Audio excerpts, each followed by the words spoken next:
Okay, everybody, welcome to the BFCM Survival Mode webinar, Protecting Your Profits During the Holiday Season. I am your host, Dove Karp from Chargeflow, your go-to chargeback management solution.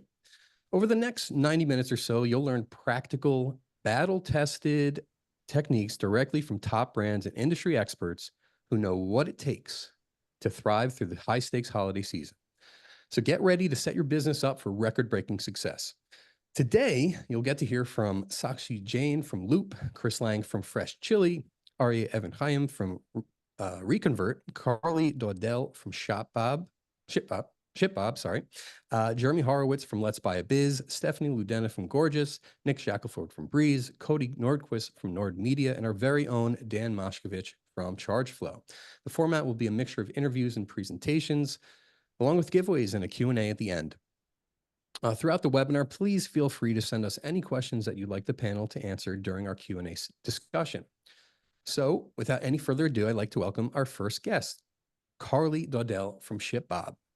Carly is the Senior Manager of Technology Partnerships at ShipBob, where she's grown through multiple roles over her 7-year tenure. Carly's expertise drives partnerships in ShipBob's global omni-fulfillment platform, supporting thousands of e-commerce brands across over 50+ fulfillment centers worldwide. Welcome to the program. Thank you so much. Thanks for having me. A pleasure. It's our pleasure. So I believe you'll be presenting today. Yep, I'll go ahead and share my screen. Just give me a shout when you can see my screen. Absolutely.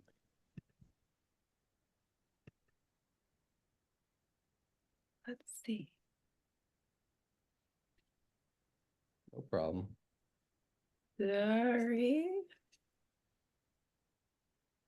Let's see, here we go. I think we got it now. Almost there. Can you see my screen? Not yet. Do you see it? I do. Oh, here we go. It started. Okay, we're good. We're in. Okay, amazing.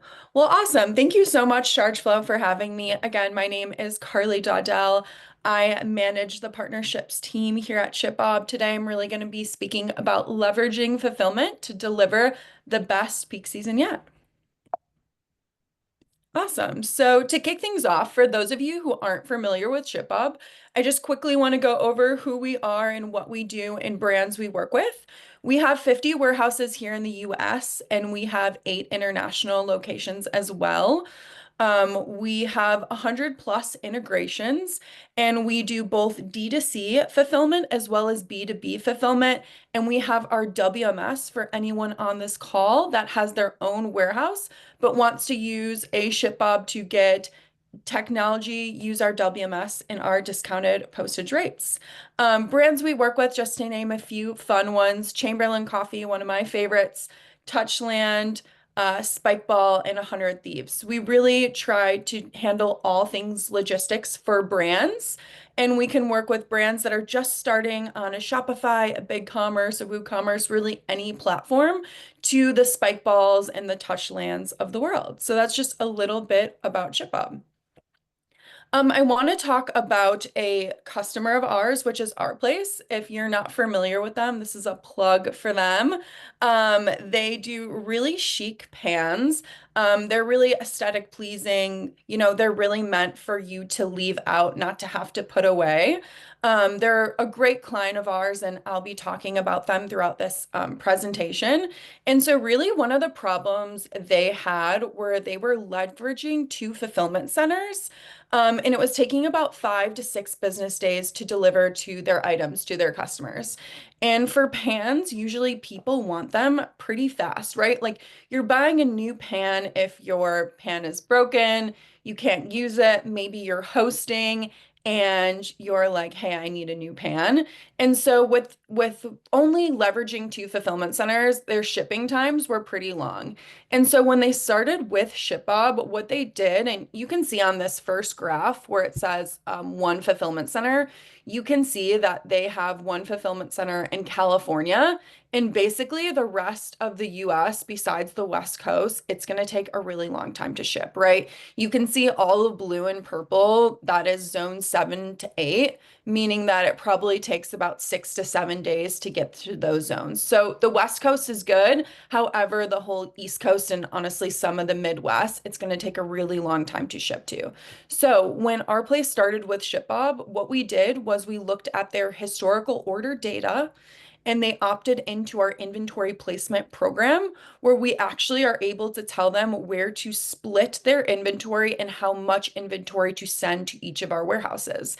And then we can do the coordinating of moving that inventory. And so what they did is they used 3 fulfillment centers. So you can see on the map 3, or 3 fulfillment centers map, they have one in California, one in Texas, and one in Florida. And so when you're using 3 warehouses, what that does, it completely eliminates that blue, right? Meaning that the average transit time is between 2 to 3 days.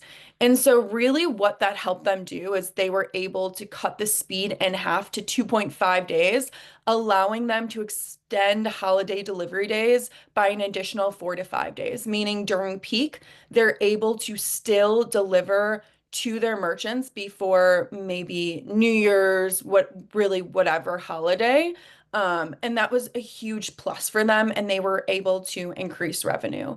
And so I think by doing this, it's really great for brands. However, I do like to say this doesn't work for every brand.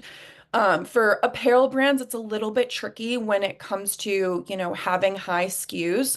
So what I'll say is like for apparel brands, typically what we see is they take their popular SKUs and they distribute those amongst other warehouses. And then for any brand that has a lower SKU count, this is just really easy to do. And then I always like to highlight, it just makes your fulfillment a little bit more sound. And what I mean by that is, say there's a snowstorm in Texas. I mean, we've all seen that. You're able to route your orders to the end customer via another warehouse, right? You're able to say, okay, ship all those orders from our Chicago FC or our California FC.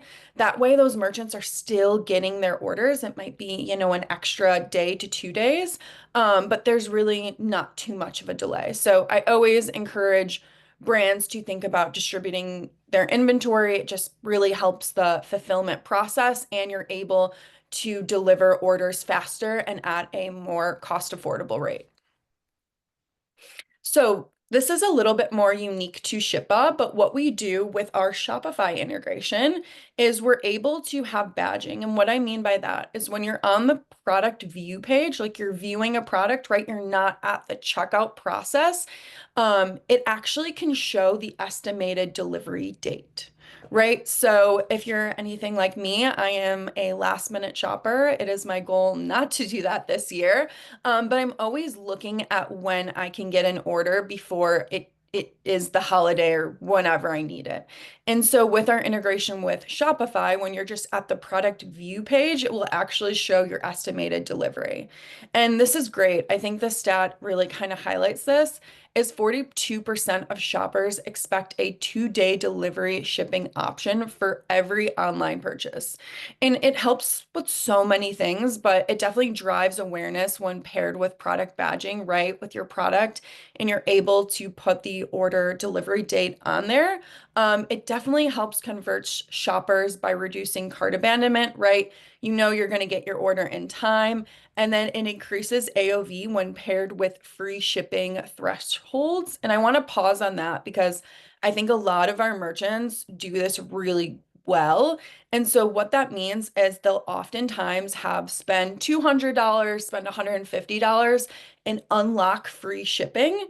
And when you're distributing your inventory accordingly, you actually don't have to rely on 2-day air or those more expensive delivery options.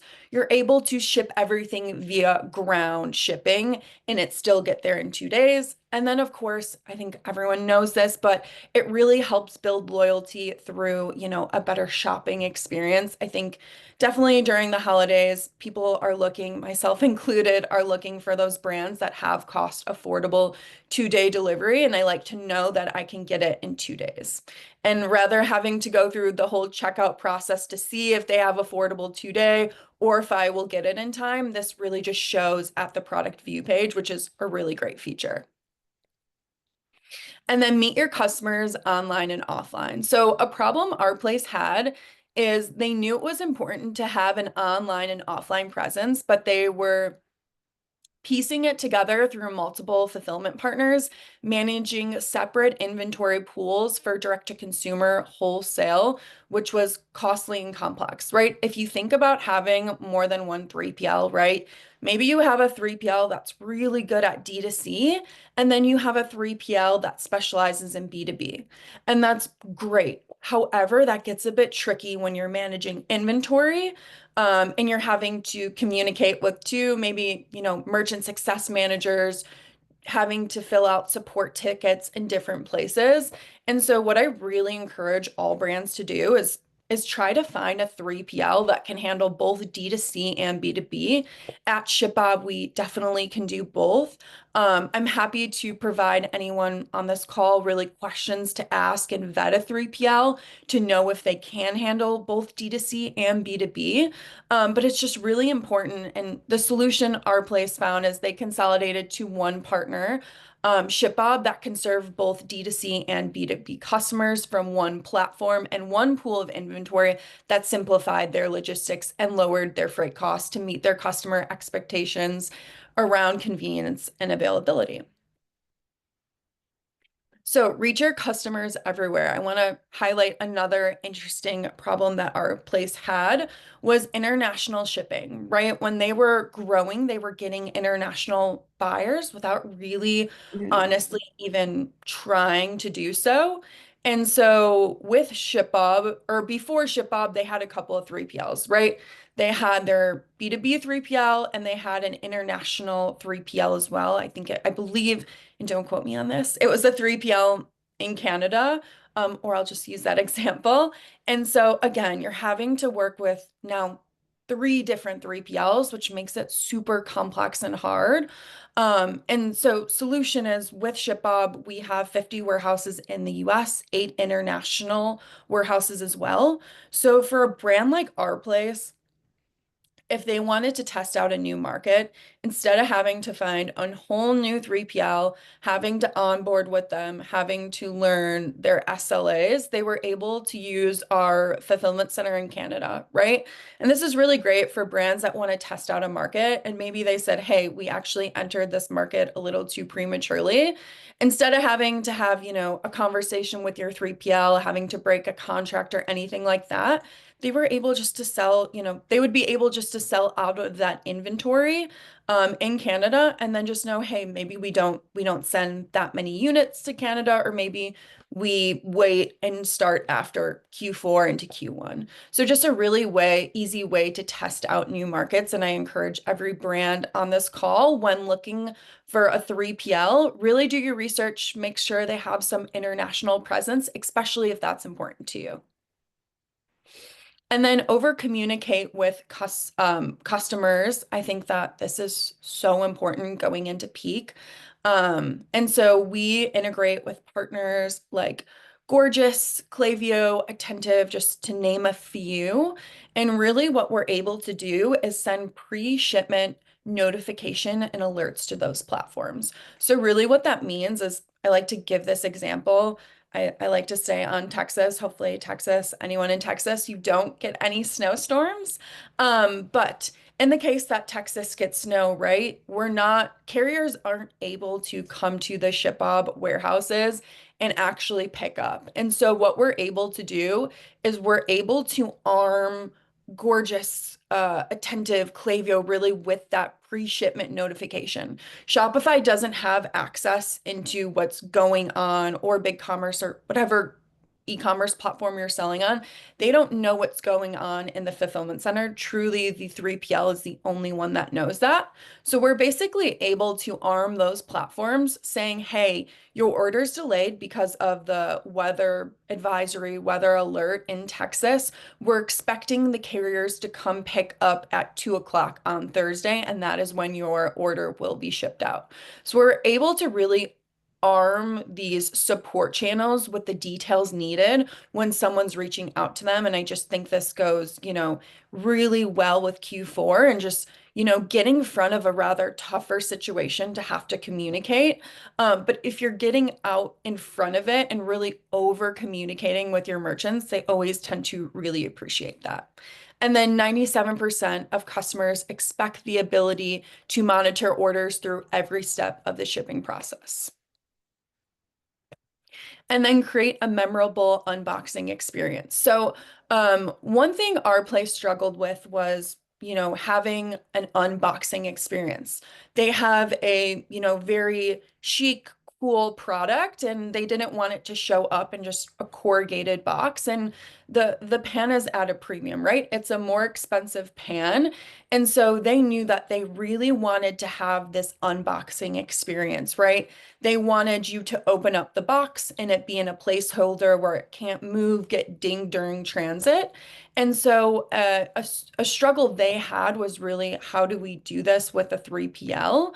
And with ShipBob, and I know other 3PLs as well, you just have to do your research and make sure that they can do this. But with us, they're able to have this unboxing experience. I think, for people like me, I'm in my 30s, a pan is a really nice gift, and something I would appreciate. And instead of having to go the extra mile, right, to make sure it looks like a gift, they really have this great unboxing experience. So when someone's opening it, it really does look like a gift. And I really encourage every brand on here today to really think about a custom box is not just another line item, not just, something extra you have to pay for, but really more of like a marketing tool, right? I think we're so in the age of TikTok and, these unboxings, and this just really helps differentiate your brand. It helps really make it pop and make it look a bit different. And then Thank you so really, much. yeah, Just letting you know, we're kind of running a little late on time. perfect. Yeah, This you is want my to? last slide. Okay, awesome, perfect. Yeah. Awesome. Well, thank you so much for having me. Anyone that wants to chat, I will share my email. And to take advantage of any of these offers, just go to shipbob.com/chargeflow. And thank you so much. I'll hand it back off to you all. Thank you so much. We really appreciate your time. By the way, where can people find you? Yeah, I will put my LinkedIn, but it's just Carliana Dawdell, and then I will also share my email with anyone. Amazing. All right, thank you Awesome. so much. Yeah, thank Oh, you. Bye. bye. So next up, we have Chris Lang from Fresh Chili. So Chris is a creative entrepreneur, business coach, and owner of Fresh Chili, one of the top 10% of Shopify stores. With a rich background in launching multiple brands generating 8-figure revenues, Chris combines his passion for storytelling and community impact to not only build seller brands, but he's also donated over 250,000 meals to people in need. Chris, welcome to the show. Hey, thank you so much for having me today. Yeah, it's our pleasure. Yeah. So, can you tell us briefly about Fresh Chili's BFCM campaign and kind of which offers you're planning to launch and why? Yes, this is going to be the second year that we're not really offering like your traditional discount. We're trying to offer value to new customers, and there's two ways that we're doing that. Last year, we launched a Revo's Fresh Chili membership and through Revo. And what that looked like, it was a one-time fee to address our customers' biggest or new customers' biggest pain problems, which is why do customers not buy? Well, shipping's too high, or it's expensive. So those were the two main reasons. So what we started to do with our Fresh Chili membership is we started to offer, okay, you get free shipping every order if you're a member, you get 20% off every order if you're a member, and you also get $10 store credit, you get some cash back, and so and you also get exclusive product drops. And so we really focused on providing value. And again, to a new customer who maybe hasn't tried our product, that, you know, is something where they can still subscribe. We still have your traditional subscriber, you know, where you can get 20% off. But we thought of offering it this way, then, especially with the customer experience that we have and reviews that we have, we could really show that value up front. The second thing that we're doing this year is $100,000 giveaway through shared sweeps. So that's something that we're really excited about with new customers. So we're not doing a traditional, you know, discount offer. We're trying to offer value and offer some giveaways. And again, as an owner operator, we are very focused on profit this year. And so that is something where, again, we're sort of past, you know, the building phase of our company. This will be our 6th year. And so we're really trying to focus on profit this last quarter. We're all about that. I mean, that's, yeah, you can't lose when you're going for profit. And also it's, sometimes it's really important to just preserve your brand, you know, and oftentimes I remember recently I listened to, it was a podcast or something, and they were talking about a study that happened about a company that put out a certain product at a certain price point and it wasn't selling. So then they discounted it and it still wasn't selling. And one of their advisors said, I want you to double the price. Like, what are you talking about? Like, like it's not going to work. They're like, no, double the price. And it sold out immediately.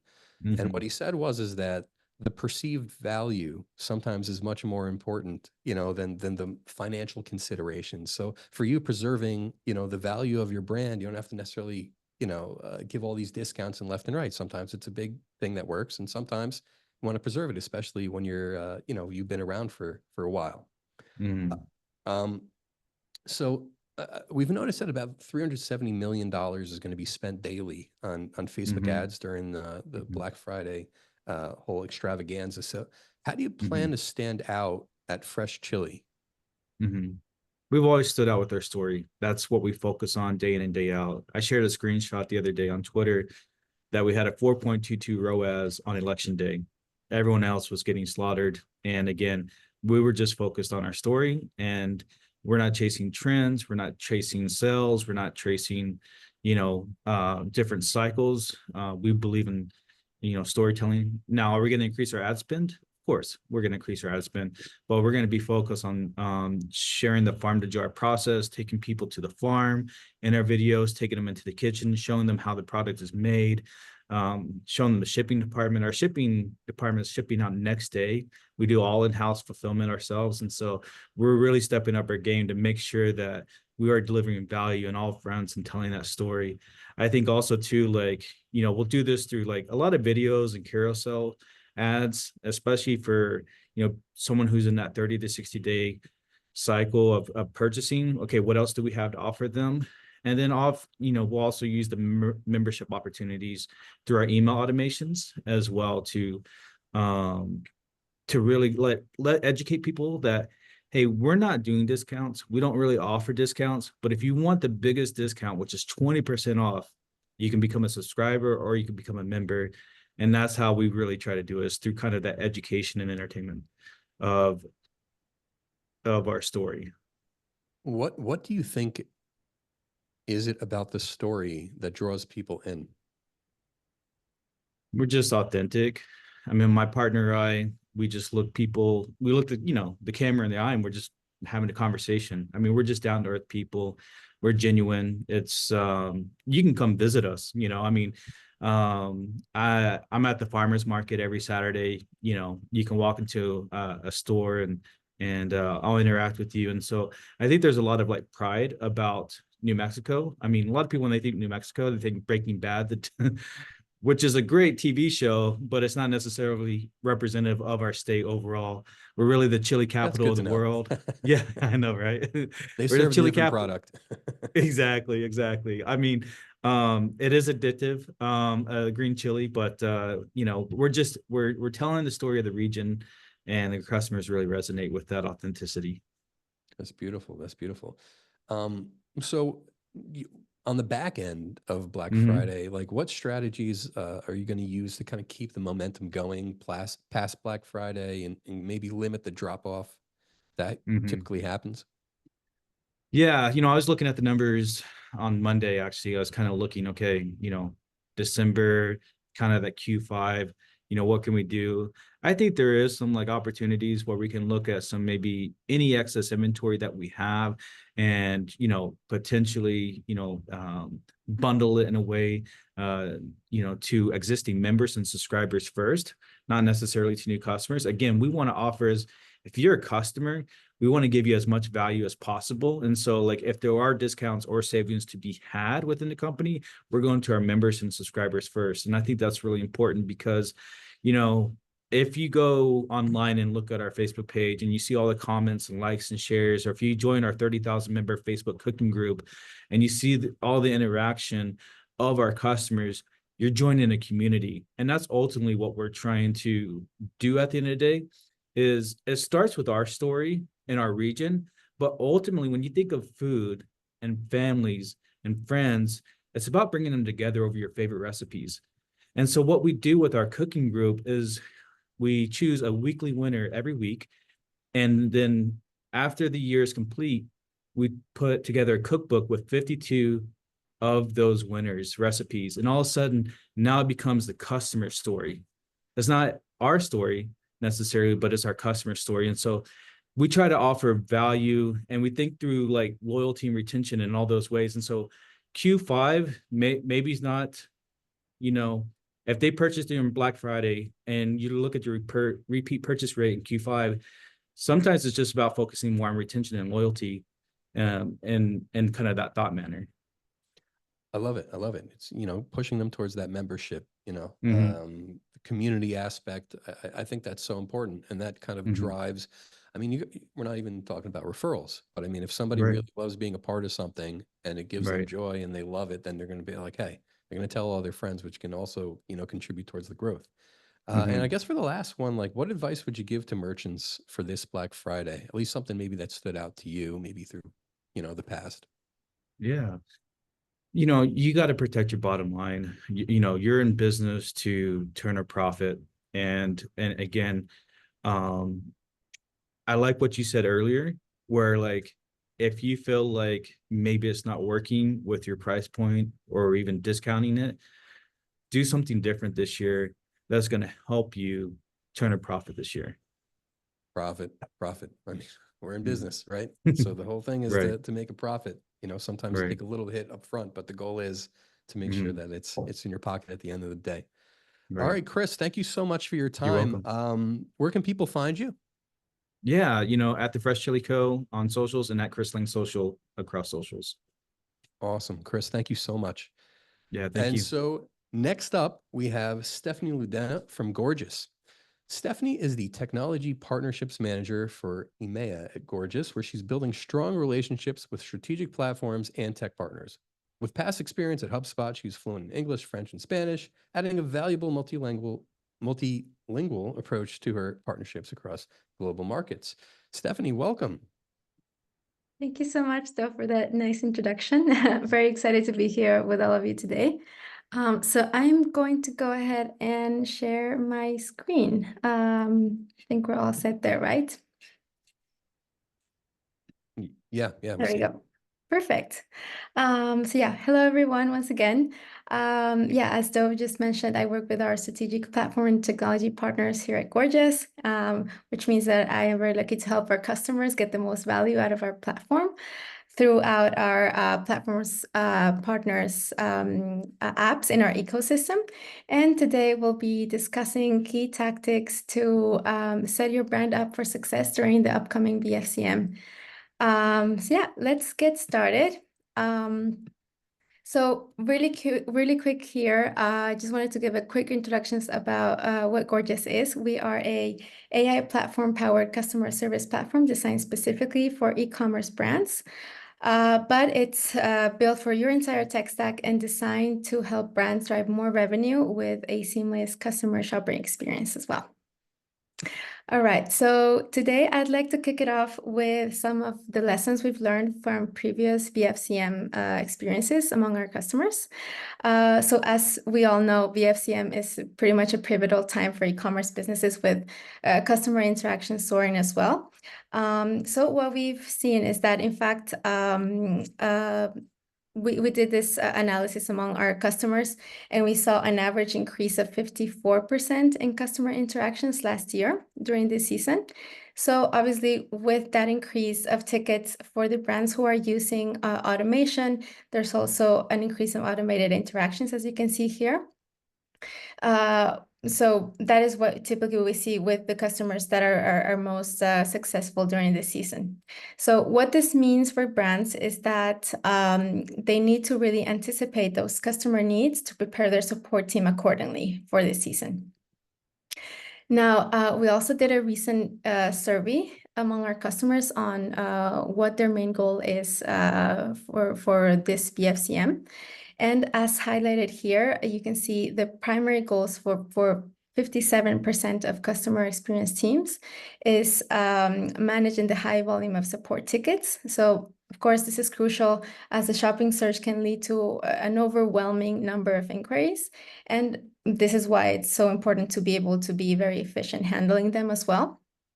And on the other hand, 43% of teams are focused on maintaining customer retention post-BFCM.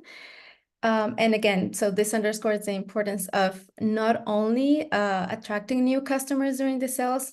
As we just mentioned, we are in business, we want to sell more, but we need to understand how to keep them engaged afterwards as well. So retaining these customers is also going to lead to long-term loyalty and repeated purchases, which is obviously essential for sustainable growth. Now, how can you prepare for this, right? So you all know that customers are going to reach out to you however they want, not usually however we want directly. So that's why you need to be available in all the different channels possible. And you should also know who your customer is the minute they reach out to you. So somewhere out there is going to maybe reach out through Facebook, for example, or maybe via a text, but you can also only do so much to drive them to your main email, right? So this is why having an omni-channel strategy across all of your different channels is critical. And also by centralizing all of your different channels, your team's bandwidth can be mitigated as well. Now, brands should also leverage technology to automate common questions and avoid redundancies in processes. As a matter of fact, 67% of conversations usually coming through chat tend to be pre-sales, whereas 76% of conversations coming through email, for instance, tend to be post-sales. Therefore, by using automation for self-serve support, your agents can also have more time to focus on the problems that require a bit more of human empathy, or those conversations where there's also an opportunity for cross-sell or upsell. Now, we've prepared your 2024 BFCM prep list. There are a lot of tips in here. We don't have time today to go through absolutely all of these, but feel free to make a screenshot so you can check this later with your team as well. But I would say if I would have to prioritize some of the tips here, so for instance, for decreasing ticket volume, what we see among our customers that are more successful during BFCM is that they have a really optimized chat widget. Typically, they are also using flows, and they have included order management within that widget. So this is usually allowing real-time assistance and is going to streamline the whole customer experience as well. So people don't really need to reach out to a customer support agent to know where the order is, for example. And of course, last tip here in this part that I'm going to stress a lot today as well is using AI agents. AI agent is going to be able to help you manage everything related to all of the different inquiries you can get that are really repetitive so that the team can handle other more complex issues. As to improving agent efficiency, I would highly advise also to get your team prepared with a solid escalation policy so that the most urgent problems are prioritized effectively as well, and they can be handled on time. And then lastly, what we've seen as well, post BFCM, I would say among these three tips, what we see a lot is that discount codes after all orders for like a next purchase can work really well as well. And that can incentivize like a repeated purchase later on. And it has this like the customer loyalty basically. Again, like there are a lot of other tips in here. I chose this to dive deep today. But most importantly, I would like to share a couple of stories. So remember how I mentioned how a lot of the questions through chat tend to be pre-sale? Tropicals is a great skincare brand that worked on optimizing their chat, and as a result, they also increased their sales by 78%, which is crazy. And I wish that everyone could achieve this level of success through only like their chat. So what they've done as well, you can definitely check their website, and you will see that in their chat. I'm going to show you another example just next. But they have a set of questions, and some of these questions are set up with some flows to be able to reply to them. So their flows actually help their customers find the right products for their skin.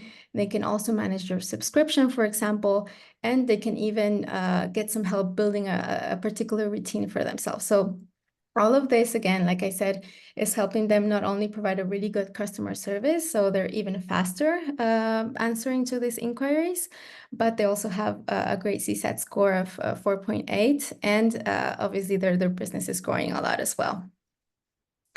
The second story I want to share with you today is Shinesty.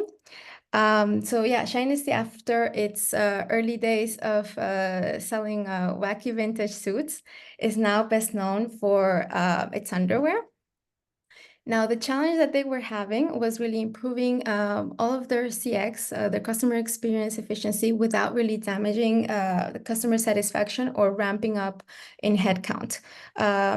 Before having everything optimized, they went through a time where they would have their 5 agents. They would need to hire an extra 15 to make it through a BFCM.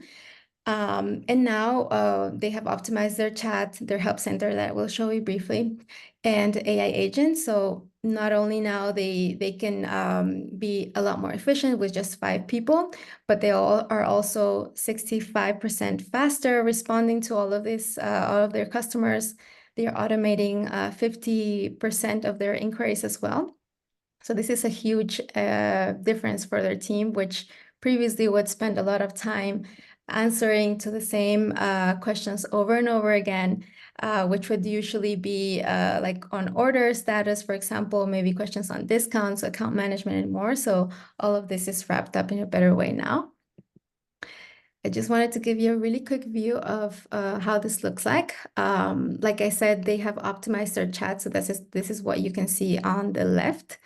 And their flows are so well designed that many of their top flows even have an automation rate of 90%. So that means 90% of the time when somebody goes into one of these questions that you can see here on the top part of the chat, these are completely resolved by our automation. And another key fact here, like I said, where we see a lot of success, especially during this time, is the track and manage my orders part. So with this order management feature, customers basically are able to get instant updates on what's happening with their order, and they can also use this portal to report issues on their order if there's any. And lastly, they can also chat directly to a customer service representative if they'd like to. Stephanie, Oh, yeah, I'm sorry to cut you off. If you can just, you know, we got to absolutely. get through a lot of people. We love to hear from you, but maybe Yes. in 30 seconds, if you can wrap up, that'd be amazing. Exactly. That was actually my last slide as well. So Oh, yeah, you got just to perfect wrap up timing. here, you can get in touch with me if you have any questions about this. Here's my email. I will also put it in the chat. And we also do have a BFCM offer if you are interested. Thank you so Amazing, much. amazing. Thank you so much. Thank you so much. I really like what you were talking about, kind of the self-serve and automation thing. I mean, I'm on the sales side of the world, and oftentimes we want to push personal connection, the meetings and this and that. And recently I started shifting to be like, hey, it would be great to meet. Let's talk about, by the way, PS, if you just want to sign up by yourself, do a self-serve thing, no problem. And people are like, great, sign up already. So I think it's important for us to understand really the type of user and the experience that they want. So this is really great. Thank you so much. Absolutely. Thank you so much. Okay, so we got our first giveaway of the night, and the winner of the $100 gift card to your merchant of choice is Andrea Bourne. Andrea Bourne, congratulations. Our team will be in touch with you after the webinar. So next up, we have Cody Nordquist from Nord Media. Cody is the founder of Nord Media and Surge, where Cody helps 7 to 9 figure e-commerce brands scale quickly and profitably, which seems to be a theme here. Cody shares his approach to scaling businesses with over 25,000 readers worldwide. Welcome, Cody. Thank you. Thank you. Nice to be here. Yeah, it's fantastic to have you. So to hop right in, so what key lessons have you learned from previous Black Friday and Cyber Monday experiences? Yeah, I would say the two key areas that stand out that I think a lot of brands can take advantage of is just keeping it very simple. The most successful brands we see keep their discounts, their offers very, very simple, just site-wide. Don't give people too much to think about. Make it very easy for them to get from, the landing page to checkout to buying. Kind of remove as much friction as you can, coupon codes, all of that. I'm a big fan of like Black Friday offers just being straight site-wide. Don't give them a coupon code. A lot of people, if you give it, especially if you email it to them, they got to go back to the email, they forget it, they get, their kid comes up to them, they lose track. Now you've lost your sale. The other piece is like a lot of times merch, or what we see with brands, is their evergreen content, like their ads, their landing pages, all that actually performs a lot better than the stuff that they spend 6-8 weeks developing. So I would say, like, especially if you're a brand that's trying to push into 7-8 figures, just keep it very simple. Like, do some ads, do a little bit of this, but like don't put all of your time and your effort into creating all these new ads and all these new landing pages. 9 times out of 10, what you had working before is going to be what works now. Just change the messaging a little bit. And would you say just put more money behind it? Yeah, just put more money behind it.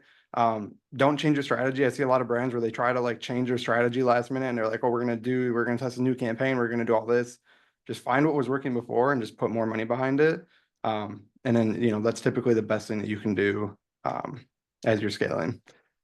I love the idea of simplicity. Oftentimes, I mean, I think in many ways that's kind of like life, but especially in business, we try to think things are, this is so crazy and I need to make sure I stand out and I have to do, it's like, no, just keep it simple. Just do things the right way. If it was working, just do more of what's working, Yeah, you don't have to complicate it just to fit in with everybody else. Yeah. Maybe not complicating things literally is the way to stand out. Absolutely. So which strategies did you change this year compared to, let's say, other years based on your historical learnings and findings? Yeah, so one that we really doubled into was just keeping it simple. So most of our brands, we didn't develop like landing pages. We did some Black Friday ads, but a lot of it is just like, what were we doing or what did we see that, worked over the last 6 months? We did a lot of our testing, January through probably September. What worked really, really well there, and how can we double down on like what worked well and then apply it to Black Friday? If there was a certain angle or if we found a certain creator that worked really well, let's just get more content from them. Let's double down on that angle. And then the other piece is just doing more. I know we just talked about keeping it simple, but especially with email, for example, a lot of brands are so scared to send emails. I promise you, especially during, Black Friday week, you could be sending 2 or 3 emails a day and most of your customers still won't know that they're getting from you. People are getting hundreds of emails a day. So you want to make sure that you're kind of staying up in front and people are aware of what you're doing. Like, don't be afraid to send more and do more. Just monitor your metrics, monitor your open rate, your unsubscribe rates, make sure you're sending relevant stuff that people are engaging with. But ultimately, like, you're not going to do that much harm in that short of a period. It's also interesting is that people are in the mindset during Black Friday of like, oh, I'm about to be bombarded by all these deals. So it's like, it's okay. When I was doing a bunch of cold calling, everybody hates cold calls. Like, not many people are like, oh, I'm so happy that you just called me out of the blue, Mr. Random Person. Not too many people like that. But if you're in a conference and you walk up to a random person, you say, hey, I'm so-and-so, what do you do? Nice to meet you.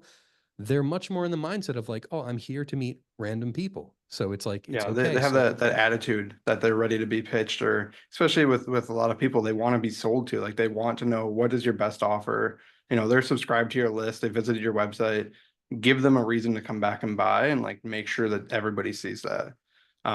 Another piece that we did a lot differently this year is we did a lot of like VIP sales. So like people that have purchased over the last year, like let's give them something special, something exclusive to try to reward them and get them to come back and buy again.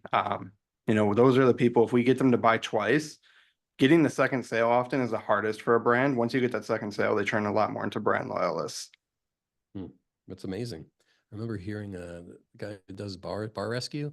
He was talking about a certain tactic that he used for restaurants about, you know, give them a discount on the first meal, and then, you know, give them a free dessert by the third, because he knew his metrics. If they come to the restaurant, you know, the 3 times, they're going to come 100 times, you know? So All right, you got to get them in.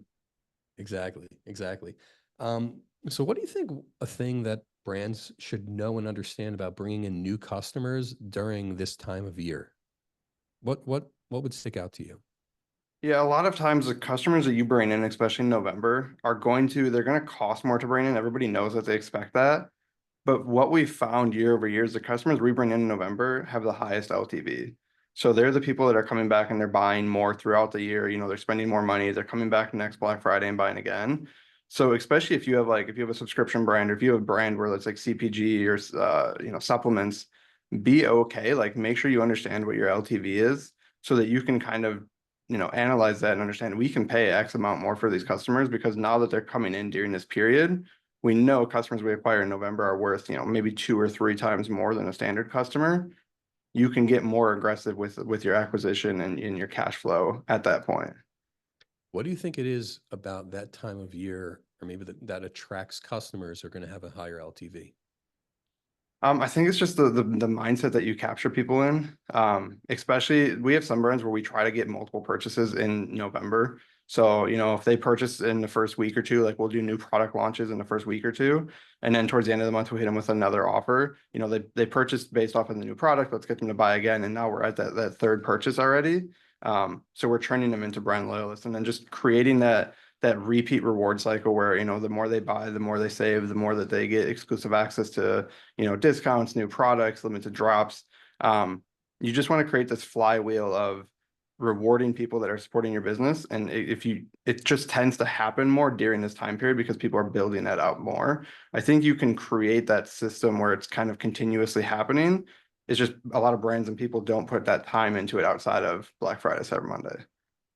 So you're saying in like November during the Black Friday time, like hit them up multiple times with multiple offers over the next several weeks to kind of try to lock them in. And then ultimately when you do that, the odds of them becoming more loyal are significantly higher. Yeah, I'm a big fan of launching a new product in November. So if you can launch a new product in the first week or two of November, and, you know, just wait to start your Black Friday sale, like wait to do all of the sale and the promos, just get people to buy that new product, that exciting new product, like make that part of your Black Friday promo, and then wait to launch Black Friday, Cyber Monday until, you know, the 18th or the 24th, somewhere in that time period. So you're a little bit delayed, but you're still getting people to buy and you're getting people excited because it's something new and fresh. And now when there's this promo, oh, they don't want to miss out on, you know, 20, 30% off. They're more likely to buy again. That's great. So, well, I mean, you kind of explain a little bit, but can you, like, how do you plan to maintain or let's say increase your bottom line profit after this year's kind of BFCM peak, right? Because there's a lot of, you know, discounts that go on, but how do we make sure that we have that profit? Yeah, I like to create segments of people that were acquired either into customers or, you know, they signed up for your emails during this time period, and then just talk to them a little bit differently. Maybe talk to them more frequently as you move into December and January, and just keep that relationship building. You know, we like to do founder-led emails. So like if it's a founder-led company, you know, send a personal note, just a plain text email, build that customer relationship with them over the next 2 months and really kind of hone that in to try to get them to buy. Like if you can get somebody to buy twice between November 1st and December 31st, like you're in a much better spot, and they're more likely to come back, you know, in January, February, and just kind of keep that repeat cycle going. since you've already acquired them, that's just, you're more profitable on the second, third, fourth purchase. So you would basically give them like another offer, oh, you bought this one, here's another offer. And then by the third one, it's like, all right, we got this cool product. Like you probably want to get involved in this. Yeah. They're like, Yeah, especially if you have like complementary products. So if they buy like your hero product, oh, thank you for buying our hero product. We want you to try this product. Here's 25% off this product. And you just kind of create this flow that kind of steps them down until, they're buying multiple products from you because they're hooked in, especially if they came in during a sales period, they're more likely to buy if something is discounted in the next 2 months. So just stay in front of them. The biggest piece is like, just be in front of them more, send more emails, run more ads, spend more money. I'm a big advocate of just send emails. Like I said before, I think a lot of brands could send 2 or 3 emails a day, especially during Black Friday week, and I think you'd be fine. It's just something that you have to test, and just, if you send 2 and your open rates go down or engagement starts to look a little bit bad, maybe don't send the third one, try it again the next day. Just always be in front of them, try to get that sale closed. Great. Cody, thank you so much. Where can people find you? It's at Cody Nordquist on all socials. So if you ever have a question or anything, just feel free to hit me up. Fantastic. Cody, thank you so much for your time. Absolutely. Thanks for having me. All right. Next up, we have the one and only Dan Moshkovich from Chargeflow. Dan leads digital marketing at Chargeflow, drawing on his experience at Riskified, where he developed strategies that supported a $4 billion IPO. With a knack for optimizing PPC and SEO, he consistently delivers growth through innovative lead generation and content strategies, managing $1 million in annual marketing budgets in high-performing teams. Welcome, Dan. Hey, Doc. Thanks for having me over.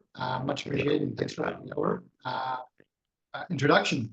I wanted to kind of touch base and present some of the findings that we did on a recent consumer survey. It kind of touched a lot on the topics that were discussed here earlier by some of my colleagues. So I'm going to go ahead and share my screen. Okay.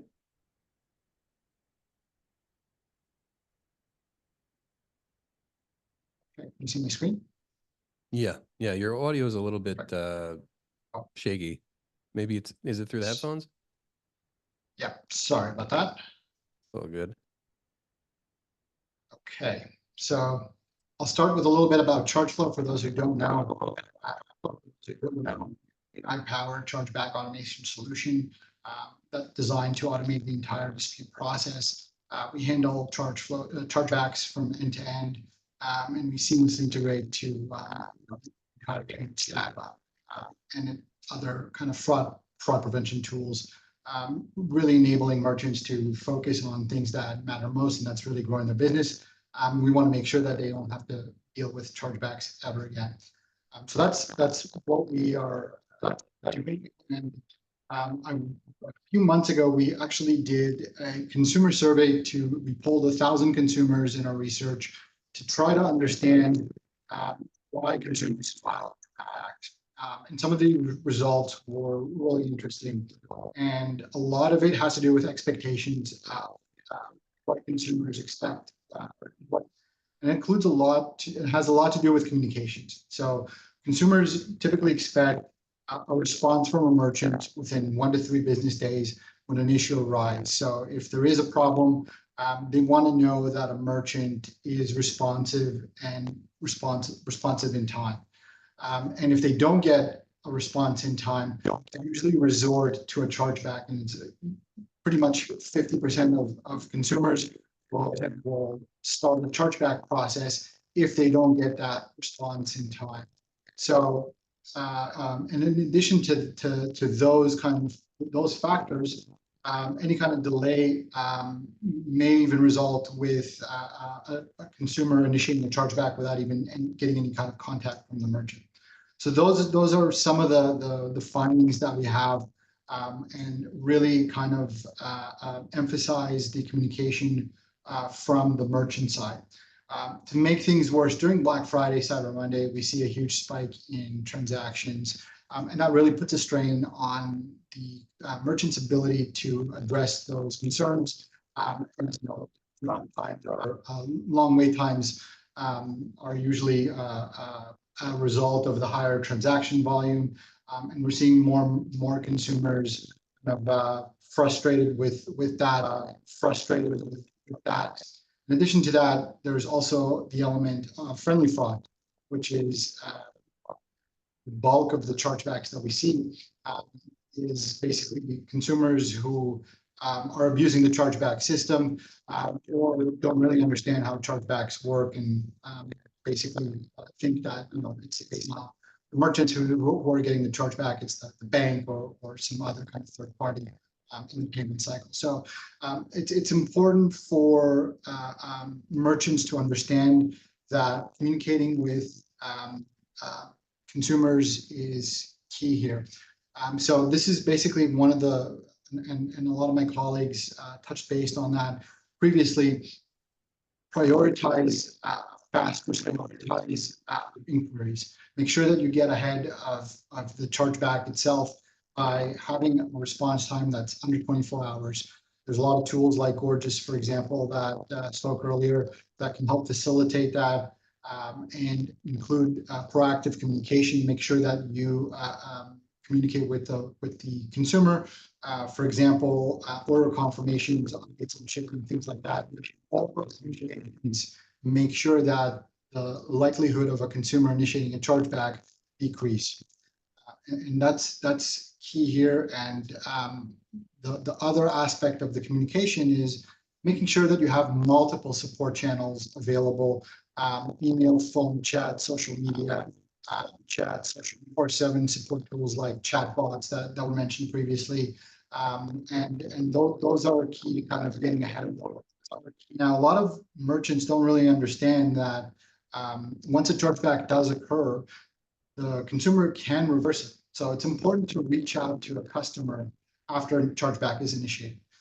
As I mentioned, there are elements of and kind of abuse of chargebacks, but there are also elements of, for example, if a consumer doesn't really know what the transaction is on their credit card, they don't recognize it, so they initiate a chargeback. It's super easy to initiate a chargeback these days. You can do it through your banking app. It takes about 3 clicks. So a lot of times consumers go that route first. So reaching out to a consumer after a chargeback is initiated to try to understand and resolve the issue can usually result in that chargeback being resolved and reversed.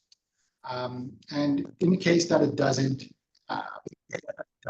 you do to recover some of that revenue. After all, we have to protect bottom line, as some of the other merchants here mentioned. So, for example, in order to kind of prevent the chargeback or make sure that you recover those revenues, you can use a chargeback automation solution like Chargeflow to streamline the process.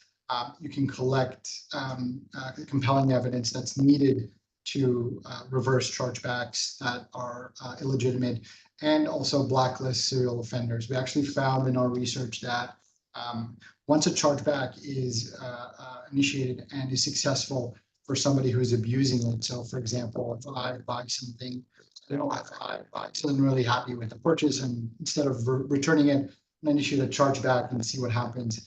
If that person is successful, there's an 80% chance of them actually. So it's important to kind of blacklist serial kind of offenders to make sure that they don't achieve chargebacks. So again, as I mentioned, responding quickly within 24 hours is key. There's a ton of tools out there that will help you do that. And again, that's part of the being hyper communicative, being proactive, sending updates and real-time updates to consumers is key.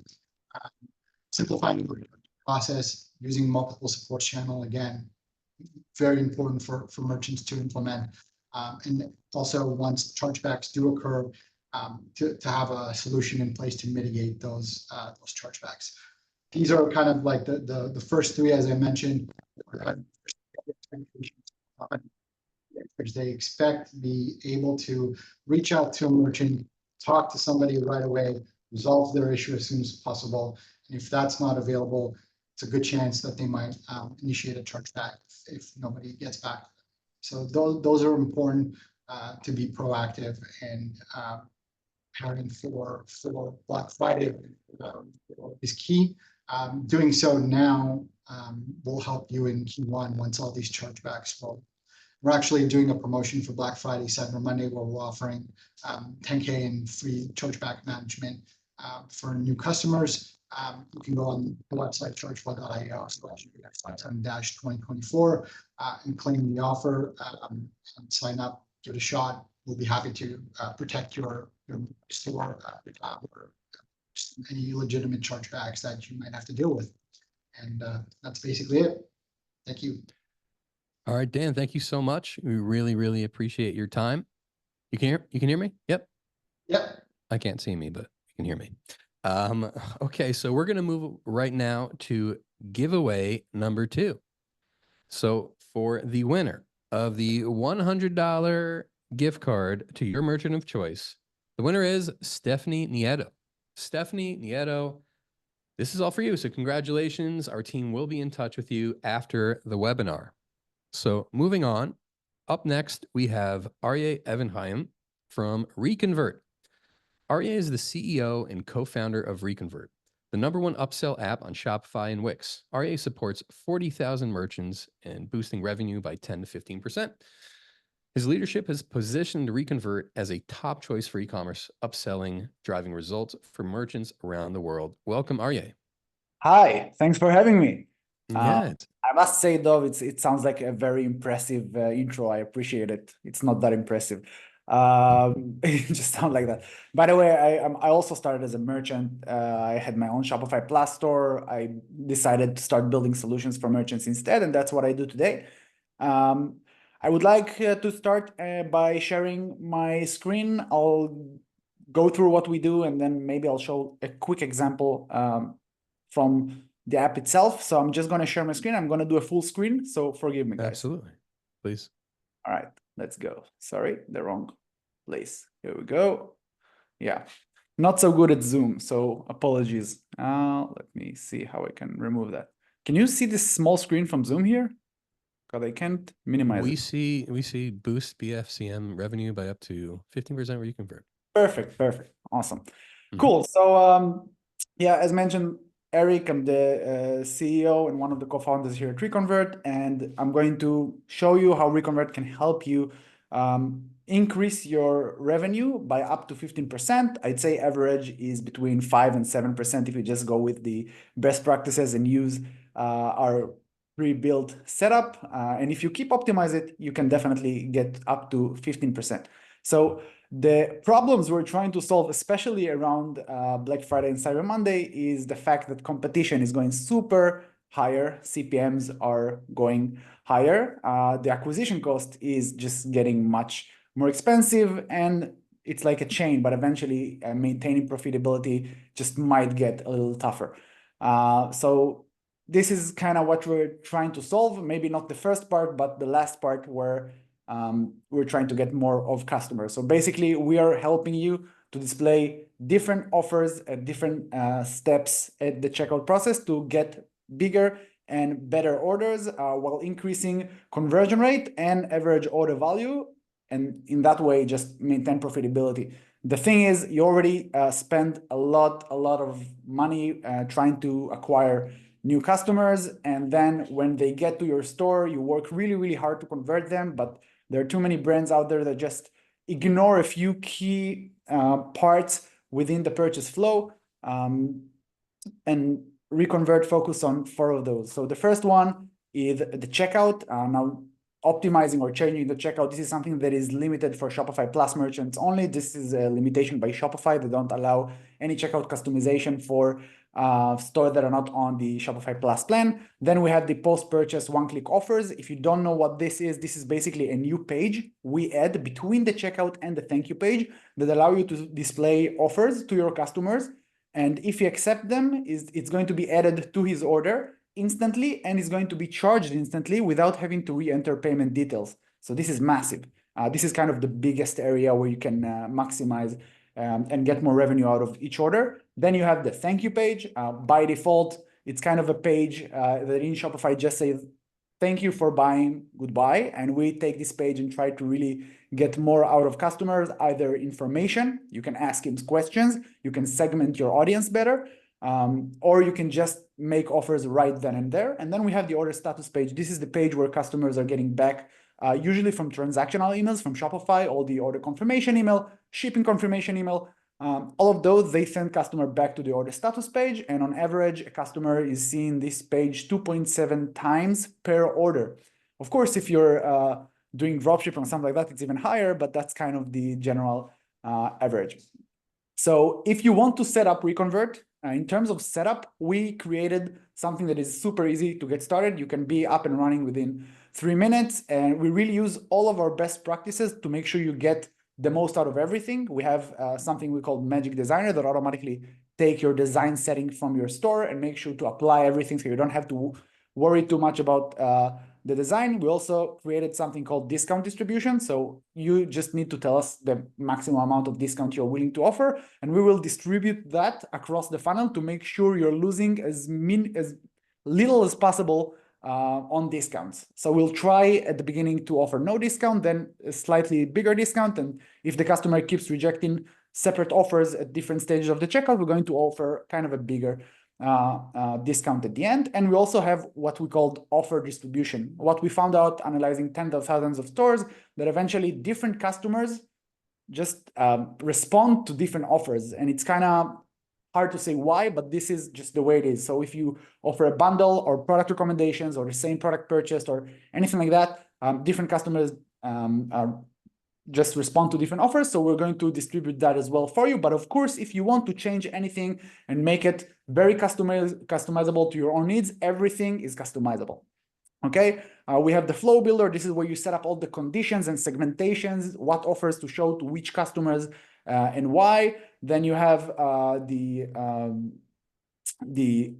offer editor. This is where you have like a drag and drop interface to drag and drop different elements. Everything is in blocks, just like you have in the Shopify editor. You can add multiple widgets of whatever you want to set it up the way you like, product recommendations, bundles, and everything is available throughout the entire part of this funnel, throughout this all pages. So in terms of the checkout, this is what it looks like by default. This is what you can make it look like with Reconvert. I know we added a lot for the example, but you can pick whatever you want from here. Then for the post-purchase offer, as I mentioned, this is what the funnel looks like by default, just checkout and then the thank you page. What we do is we add this page where you can add multiple offers. And if they accept it, they're going to be charged instantly and it's going to be added to their order. And then lastly, for the thank you page, it's pretty much the same for the order status page. So I only made one example, but this is what it looks like by default. These are customers that you paid a lot to acquire. You really did everything you can to get them to your store, and this is what they're seeing after they completed the purchase. Instead of making it an exit door from your store, let's make it something that is better, something that's going to get more information, something that's going to get them to purchase right then and there. And this is a page that in many brands, in many stores, have a 0% conversion rate. So just think about it. I'm not saying you don't have to use Reconvert. You can use, there are plenty of other opportunities. Just do something on this page. Don't waste it. So right now we have a little over 45,000 Shopify merchants using the apps. And a little over 5,000 reviews on the App Store. In the last year alone, we generated more than $40 million in extra revenue for merchants, more than 2.4 million orders, extra orders generated for merchants, and the average increase in AOV was 6.1%. Again, this is if you just use the built-in setup. We've seen much better results with merchants that try to actually optimize it. And then one case study that I wanted to share with you, these guys, Tushy, they make like fancy toilets and bidets, and their issue was they never managed to really upsell well pre-checkout because everything they've done there ended up hurting the overall conversion rate. So they managed to get bigger cart sizes, but then when customers got to checkout, they got scared and they kind of ditched the checkout. And then we introduced them to thank you page upsells, and they did almost $200,000 in a single month with an ROI, insane ROI of 174% ROI, and the conversion rate from the thank you page alone got to almost 3%. So again, this is a page that was empty before they started using Reconvert. So this is pretty much it from my presentation. I only need, do I have like 30 more seconds? Yeah, sure. All right, cool. So let me see how I close that. And then, yeah, so this is what it's actually going to look like in the checkout. For example, you can scroll between different offers, and it's something that, again, you can add multiple different layouts, multiple different sizes for the post-purchase page. And this is something that is unique to Reconvert. You can really drag and drop everything that you want. So you can display, for example, the same product purchase. Then below that, you can display product recommendations and a bundle below that. So if you want, you can display all of that to your customers. Again, I know you can get super specific to what you want to display. And then on the thank you page, this is what it's going to look like. You can do the same for the order status page. I didn't want to give you too many examples and bore you to death. So yeah, that's pretty much it. Awesome. Arya, thank you so much. I just had a quick question. Yeah. Does a customer purchasing an upsell increase the LTV and the likelihood of brand loyalty, or do you think that it's like a single kind of bundle? Do you look at it as one purchase, or is that like two separate purchases? So it depends. If it's all the way throughout the checkout and even the post-purchase offer, it's considered as the same for AOV.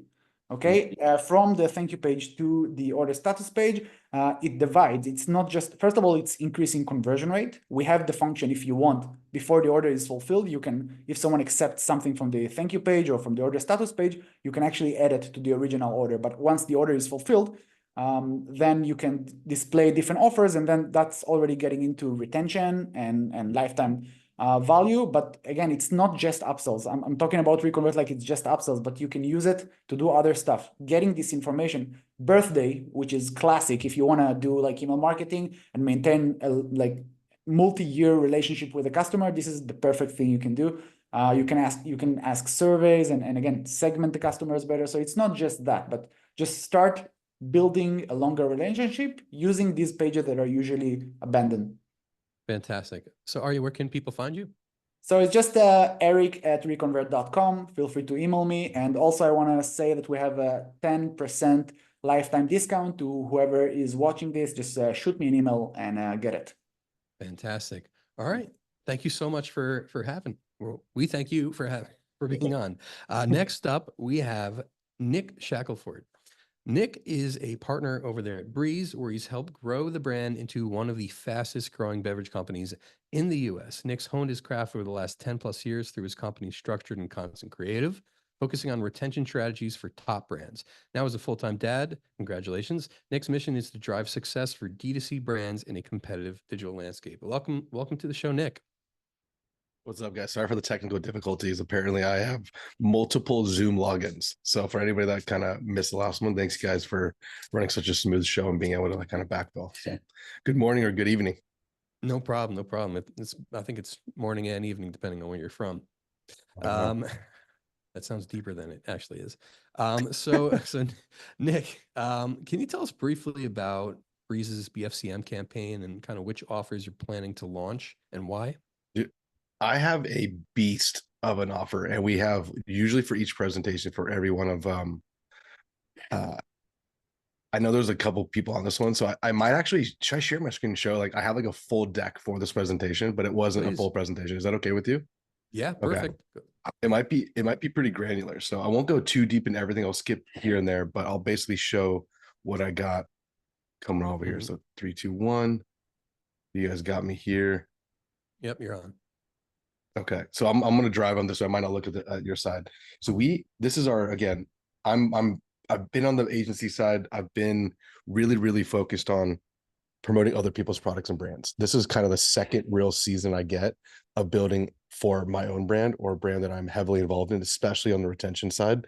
And a lot of the rev that we're going to be coming into, and I won't run this. I'll do this quick overview, but I'll skip the next one. But we've had an incredible year. This is the biggest we've ever done. We're 19 months old. We're on pace to do 20, 25. If we do everything correct, maybe we hit 30 million this year. And it's just been absolute rocket ship. And we have 3 core cohorts that we usually type to market against. So we have our new customers, we have the existing customers, and then we have our subscribers. So we do think there's 3 unique personalities around this overall. And the way that we've made this, so Corbin, which is our brand manager, comes as like, I'm going to full brief everybody because there's a lot of moving pieces across the board from paid to retention, and then obviously the subscribers.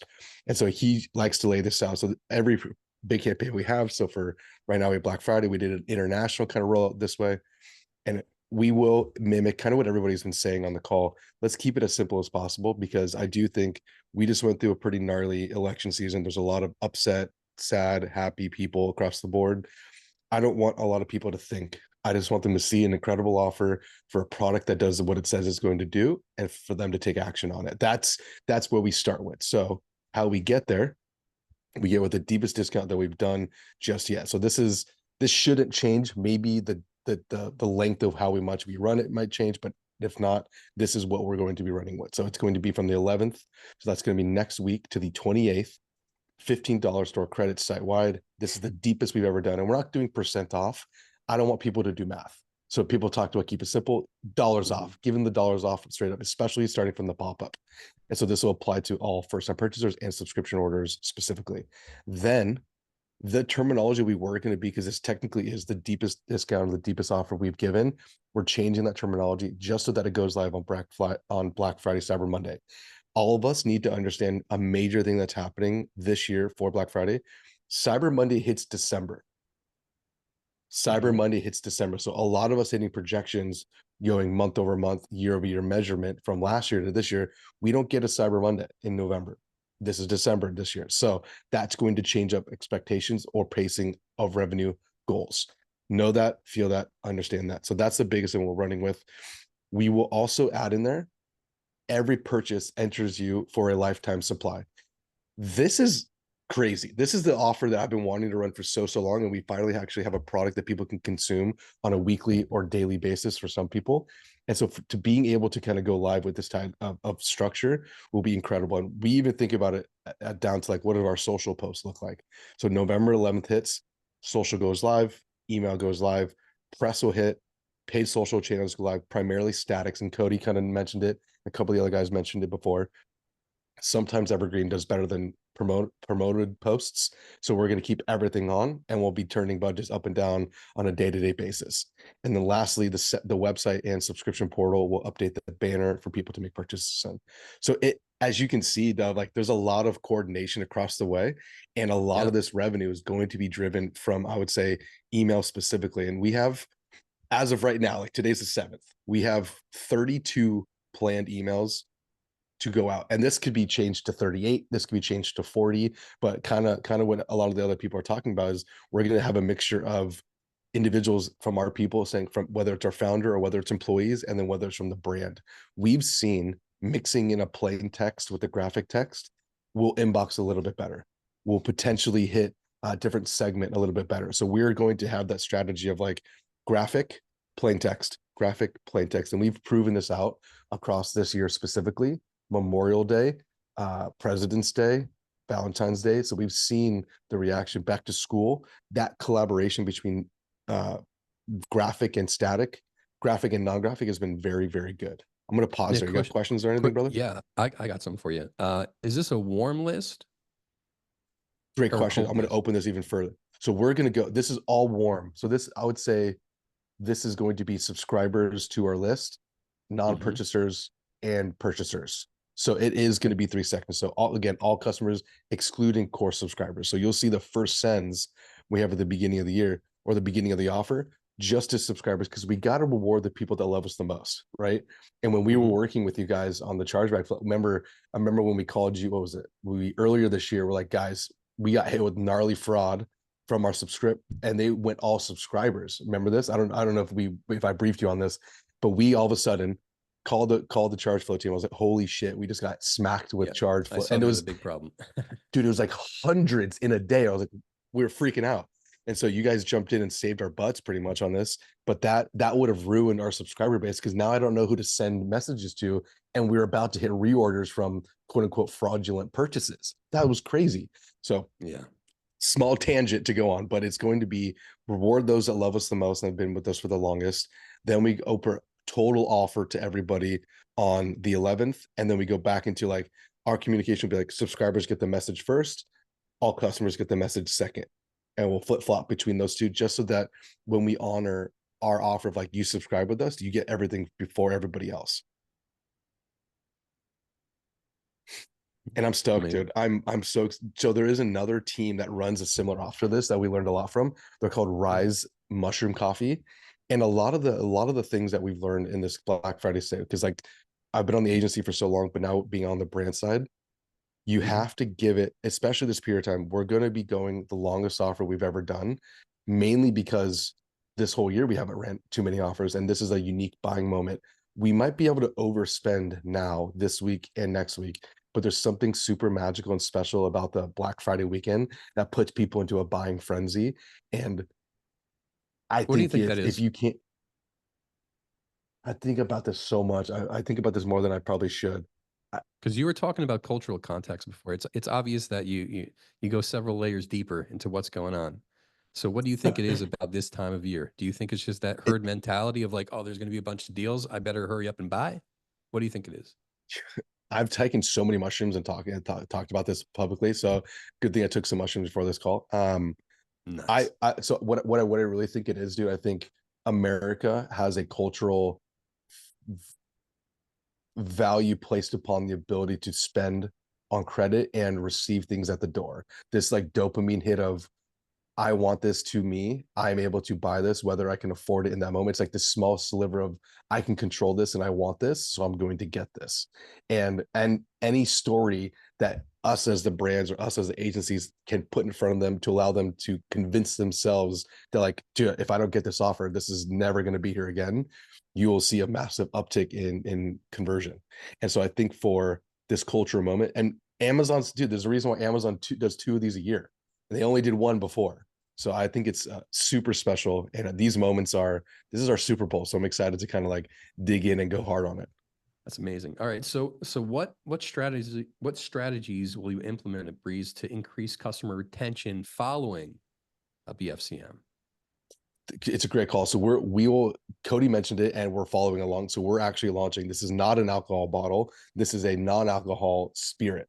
So I think we'll come in. We're very fortunate because we get to position ourselves to like a new year, new me, cut the booze, cut down the consumption of these other things. And so we won't demonize it, but we'll definitely present other offers. So we're going no new product drop during this period of time, just to offer coming into December, January, February, we're going to run new product, get it now. And we will develop a specific first time purchaser offer that I think a lot of people could spend some time on in developing.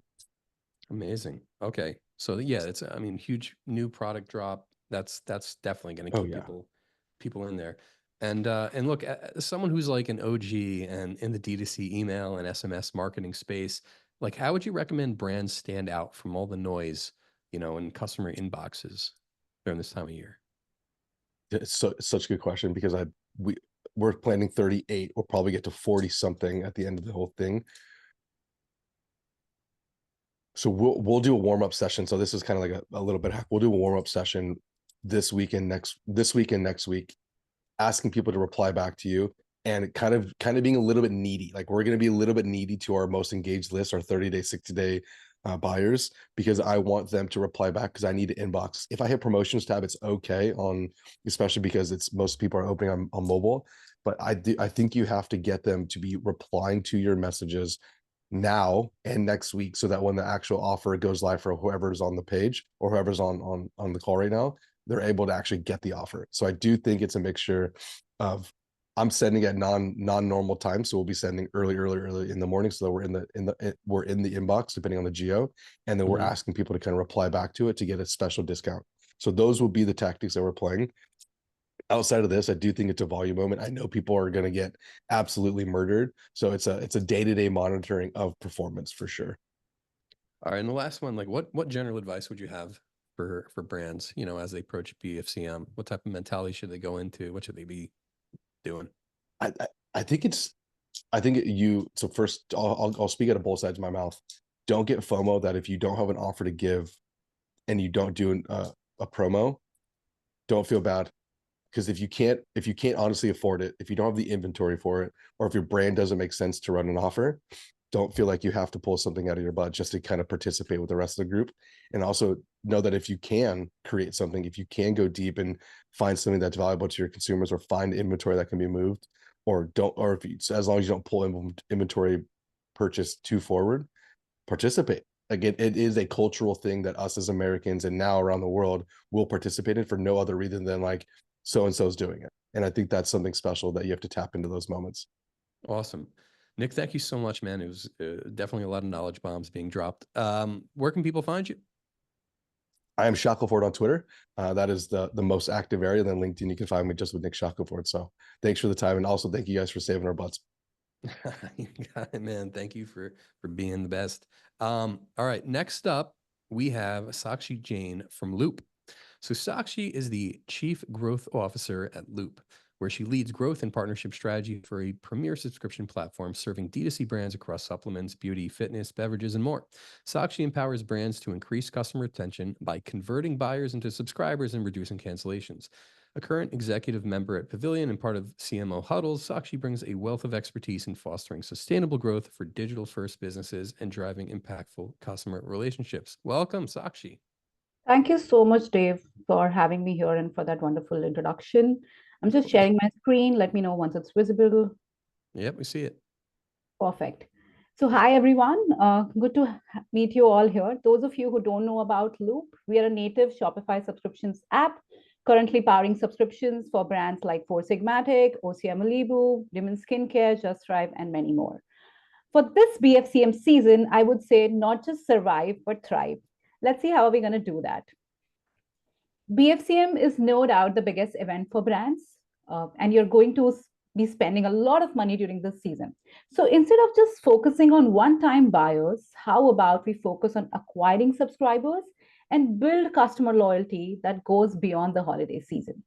So hence today, I'll be focusing on 3 key pillars for you, which is acquiring, retaining, as well as growing your revenue through subscriptions. So we'll be talking about lots of strategies to maximize growth and minimize churn. First up, customers are already excited about BFCM. So as a brand, how do you make your subscription offers irresistible and communicate it effectively to acquire new customers is going to be super critical. First and foremost, I would say utilize the widgets effectively. Communicate your subscriber benefits right on the PDP. So if you see an example here, the brand is mentioning the first order as well as recurring order discounts upfront. Plus, it's also about the ease of managing their subsequent orders and subscription, which makes it super lucrative for the subscribers. Next up, I would say your best sellers are your best weapon. Bundle them up. Offer exclusive discounts, bundle discounts to those who are subscribing during the season. This is an example from a brand that we work with. It's OCM Malibu. What they are doing is they're bundling their bestsellers. First, it immediately increases the perceived value versus buying the products individually. On top of this, you can make subscribe and save as the default purchase options for the customers. You can also add maybe a free bonus item for someone who subscribed to bundle during the BFCM season in order to increase overall purchase that is happening from the brand. Now, let's say you have multiple SKUs, multiple categories. You can let your customers customize their bundles. This is an example that you see here. It's a brand called Lilac Street, which they do sell eyelashes. They let their customers select a specific quantity, the frequency at which they want to get it, as well as the variants. Plus, they're also incentivizing them if they're buying more. So with every new quantity that they add, they have these slabs where they're able to save more. So I would say, depending on your product category, you can experiment in terms of tier discounting, which could be based on price, quantity, etc., to fit different user needs. Now, another thing which is specifically for those who are seeking long-term benefits, offer holiday special prepaid subscriptions. You can create FOMO and get a commitment upfront from your customers, and this could be for 3 months, 6 months, 12 months with exclusive BFCM discounts. You can also keep it flexible with different prepaid terms and highlight additional savings on the PDP itself. This works well, specifically well during the BFCM, and it extends even beyond the BFCM because of the subscriptions that'll go on. Now, let's say if a customer is still not convinced on subscribing, right? After all the communication that you're doing on PDP, I would say highlight it further on the checkout. Give an option to upgrade to subscription and re-emphasize on the savings. We have seen 15% increase in subscriber acquisition on the checkout by using this.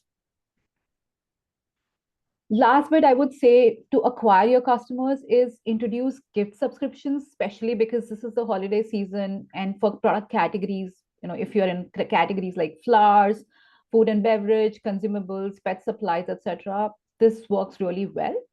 You can launch this within minutes, and these will have a much long-lasting impact on the brand, which will go beyond BFCM.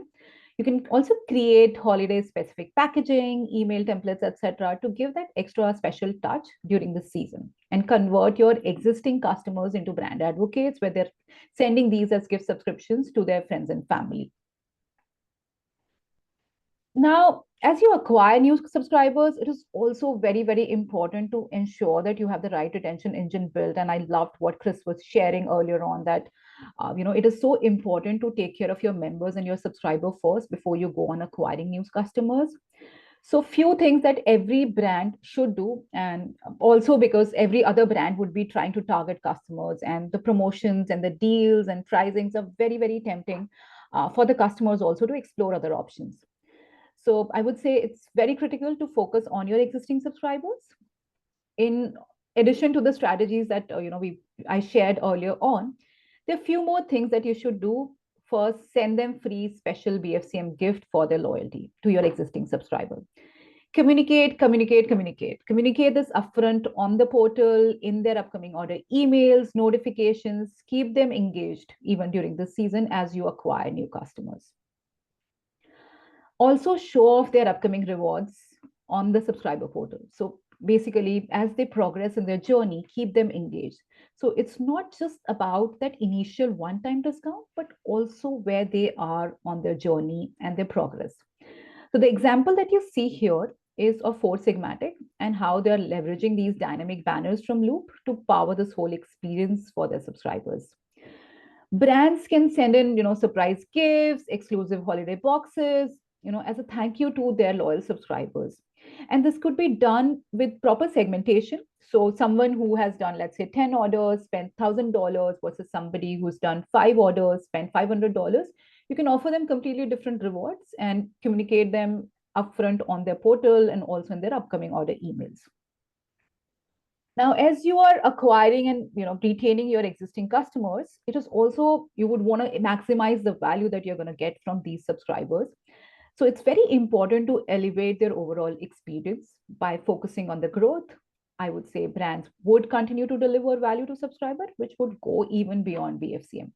So basically transform your seasonal peaks that you're getting during this season into sustained revenue streams even after the holiday season. So what can you do? Like, what should brands do? Personalize the experience. So whether you're upselling, cross-selling, we did see about different ways in which you can upsell and cross-sell, or even when they go for their subscription cancellation, create their own journey, create different journey for different customer segment. Cody was mentioning about segmentation and why it is all the more important is because every customer is different.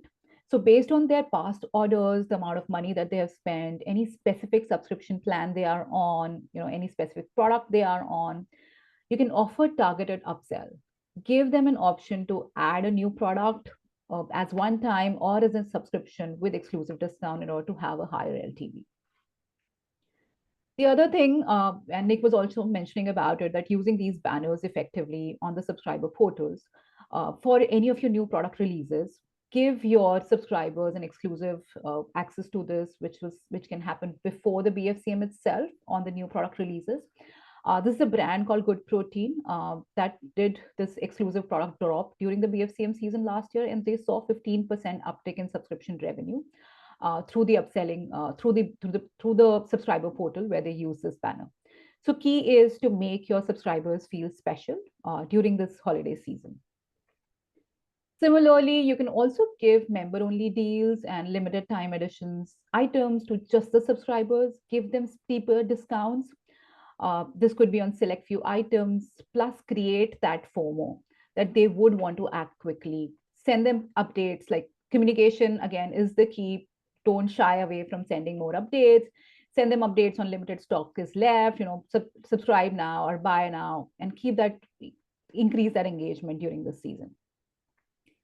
Lastly, it's also one of the key time wherein you can win back your lost and paused subscribers.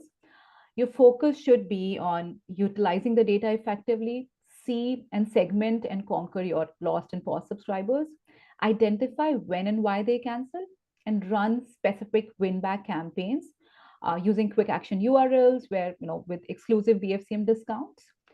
We have seen almost 1.5 to 2% reactivation during the BFCM sends that happen from the lost and paused subscribers. So definitely focus on them while you're also focusing on acquiring and retaining. In a nutshell, I would say keep growing your subscriber base and keep acquiring your subscriber base while keeping your existing subscribers happy. Focus on retaining them and growing them. I wish you all the best for the BFCM season. We are also offering a exclusive offer for anybody who's attending this, plus a complete white glove migration. So feel free to reach out to me. That's my email down there. You'll be able to find me there. Thank you. Sakshi, thank you so much. That was really great. And one of the things that I really appreciate is everybody's talking about rewarding, kind of their most loyal customers. With that being said, how do you make sure that new customers understand that they will be rewarded as they kind of move forward? If we're talking about like the loyal, Yeah, so that's the reason I was saying that, on the PDP itself, where you have your subscription widget, where you are talking about a one-time purchase and the subscription purchase, talk about the recurring order benefits as well. So we have multiple brands who are doing, 40% off on the first order, 20% off on the recurring order, free merchandise on the third order. So talk about it at least for the first 2-3 orders. And once they are onto the subscription, they have access to their subscriber portal. Use your subscriber portal effectively, see them where they are on their journey, and also show them rewards for the next upcoming orders.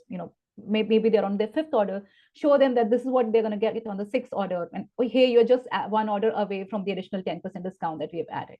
So keep them hooked, keep them engaged. There's always something that you would want to offer them for their loyalty that they are onto. So I would say communication is the key here. Use it effectively on acquisition as well as on retention. Great. Thank you so much. Again, where can people find you? People can find me on LinkedIn at Sakshi Jain, and you can also email it to me on sakshi.jain@loopwork.co. Amazing. Awesome. Thank you so much, Sakshi. Thank you. Okay. And last, but obviously not least, we have Jeremy Horowitz from Let's Buy a Biz. Jeremy is the CEO of Let's Buy a Biz, where he's a business acquisition strategist helping individuals build wealth by purchasing and scaling established businesses. Formerly a Gorgeous and advisor to companies like Cadence and EchoCart, Jeremy brings deep expertise, and I know this, in growth, partnerships, and sustainable scaling across industries. Welcome, Jeremy. Hey, Dov, how's it going? I'm good, man. I'm good. Let's hop right in. Okay. So what do you see Shopify brands doing differently this BFCM? The biggest difference I would say is that promo started a month ago. And what I mean by that is usually, Black Friday, Cyber Monday, holiday promotions have been creeping into it was mid-November, then early November. I saw brands unleash their full BFCM promo starting in October. I saw them pull it back down, and then I'm seeing them even relaunch it this week. So, I think that presents an interesting challenge for a lot of brands who maybe don't have the product catalogs of an Amazon or a Walmart or, massive retailer. But I think this is honestly really much more of a reaction to where consumer sentiment has been for the past couple months and like where tight consumer wallets are today. And so what I would heavily encourage everybody to do is, if you're planning on launching a couple days early, your promo, pull it up weeks. If you're considering launching next week, like launch, I don't know, it's Thursday, launch Monday. I think what I've been seeing and what I've been hearing from talking with a lot of brands that we work with and just my greater network is sales are booming during promotions, and sales are just or revenue, I should say, is non-existent when there isn't a promotion attached. And so I just think consumers are really cash strapped looking for value, and they're going to be looking for value the entire, I just put it to really like January 2025, when everybody's also done with their, what I will call their gifting budget. And so really thinking through how can you, if you're running an offer, how can you really rev it up and juice it? The other thing to think about is just like, you know, the truly whale spenders in this space, the Targets, the Walmarts, the you name it. Like, you know, they've been spending more money, but they will just unload their budgets because they have to in that really like 1 week, 2 weeks around BFCM. So when you think also about like where you can have some relative CAC and where you can like, you know, it should be cheaper. The other reason I recommend it is also in the US, the elections just ended and the political spending is out of the system. And so you have this little bit of a deficit there where in the next 2 weeks, CPMs will be, well, probably weak, I should say. CPMs will be cheaper until the really big retailers go and spend aggressively again. And then in December, after they finish their holiday budgets, you'll see that kind of bounce back again. And so you really want to think about just like how can you be creative, because otherwise, you know, CPMs have already gone vertical. They probably are not going to go down a lot from here, but anywhere you can get a cheap buy. It's actually very funny that like brands should be thinking about cheap buys on the media side, this exact same way that consumers are thinking about cheap buys from brands. That's awesome. So it's from that perspective, it's less about the timing and more about the deal. So if you're kind of, oh, I mean, it's about the timing, but bring it early. It's not like I'm going to wait until, you know, the end of November to make my purchases. It's like, oh, if I see a deal, you know, in early November, October, whatever, I'm just going to do that, which is interesting because it kind of eats into the personal budget, which they might be spent out by the time the big brands start coming in there. Yeah, definitely. I mean, I think certain customers will save certain budgets for certain items, but I think the whole concept of like exclusive deals only happening on certain days just doesn't exist anymore. And I think that everybody who's still trying, I think if you have a scarcity of an actual product, like something that, you know, people really, really want and has high demand, I think you can really lean into that strategy. But if your major strategy is around discounting promotions and a good offer, consumer, you know, we have collectively ruined it's only going to happen on one day. It's super exclusive and scarce. Like you're only going to get good deals if you buy in this very, you know, definitive time frame. Now consumers are just expecting, you know, the holidays. I mean, I don't know. I saw pumpkin spice lattes and pumpkin spice stuff in New York, which is usually the signal of fall, start in July. And so like we're just, you know, we're all just extending all of these seasons to be so long that really I think what a lot of brands should be doing, and I'm seeing a bunch of brands I know in the space like flip their sales live this week as well, is they're just going longer. And then it's going to be just how can you really creatively push traffic through that funnel to just juice sales as much as possible. Amazing. Okay, so next up, what are 3 things that brands need to do this BFCM to increase their AOV? Yeah, so this is the simplest and most valuable thing every brand should be doing, and I don't know why brands don't do this. So the first one is what I call the like candy counter on your store, right? Someone comes to your store, you get them to a product page, they add something to cart. I'll give a free one. This is a 4th one. You should automatically be adding some sort of upsell in cart that is high gross margin, low price point, relevant to the product.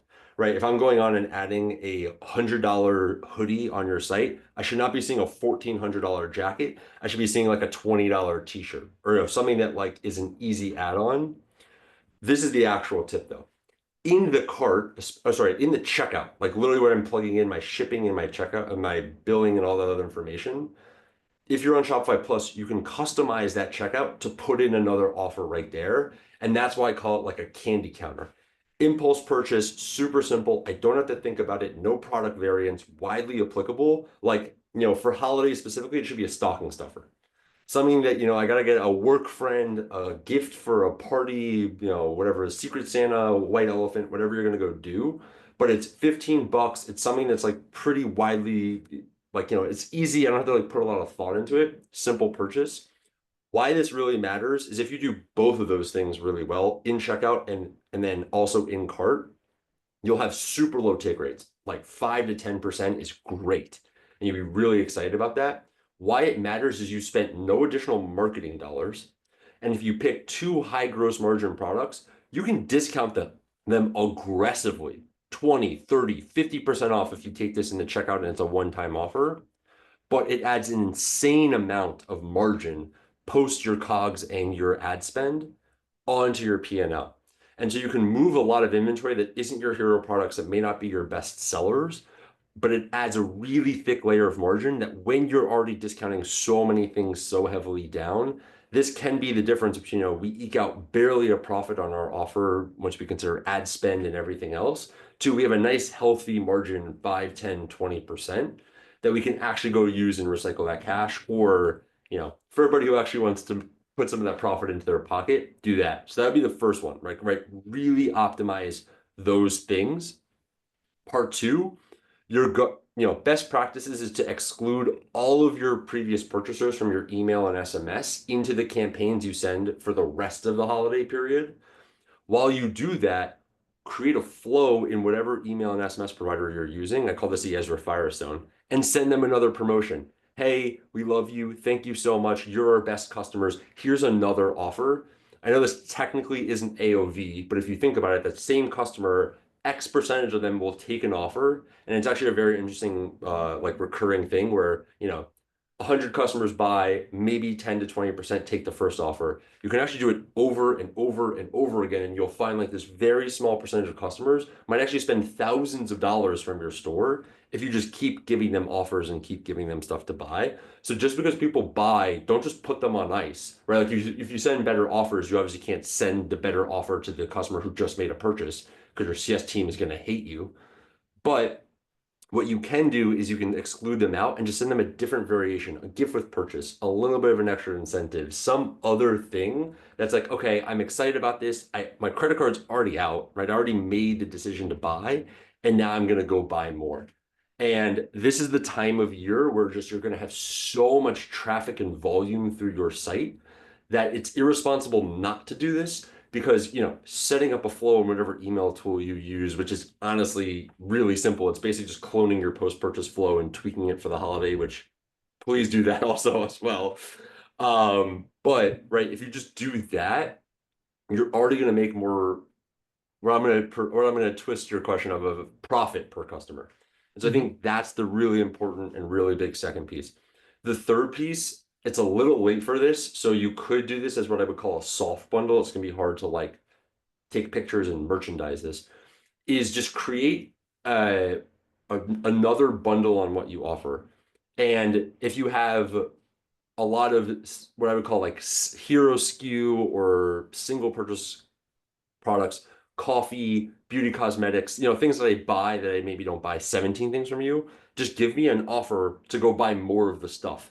Let me go stock up for 6 months on coffee by buying, some incredible offer like that. And it's pretty easy to put that into your site. There's a bunch of tools that do this now, of just essentially the upsell bundle or the cross-sell bundle. Literally have something on your website that is, hey, you bought our whatever hero product 1, here's our hero product 2. And just, even if you anchor people there, they'll spend more money on the individual products because they're like, oh, I do want this, but maybe I don't want all of these things, but I'm willing to now buy the thing that I want. And it's actually a way that a lot of retailers protect their price points on their hero products is we present, you see a lot of furniture brands, home good brands do this a lot, where it's you're buying a kit, you're buying a set, you're buying coffee brands. Also, when you sell machinery, do this a lot, you're buying the bundle.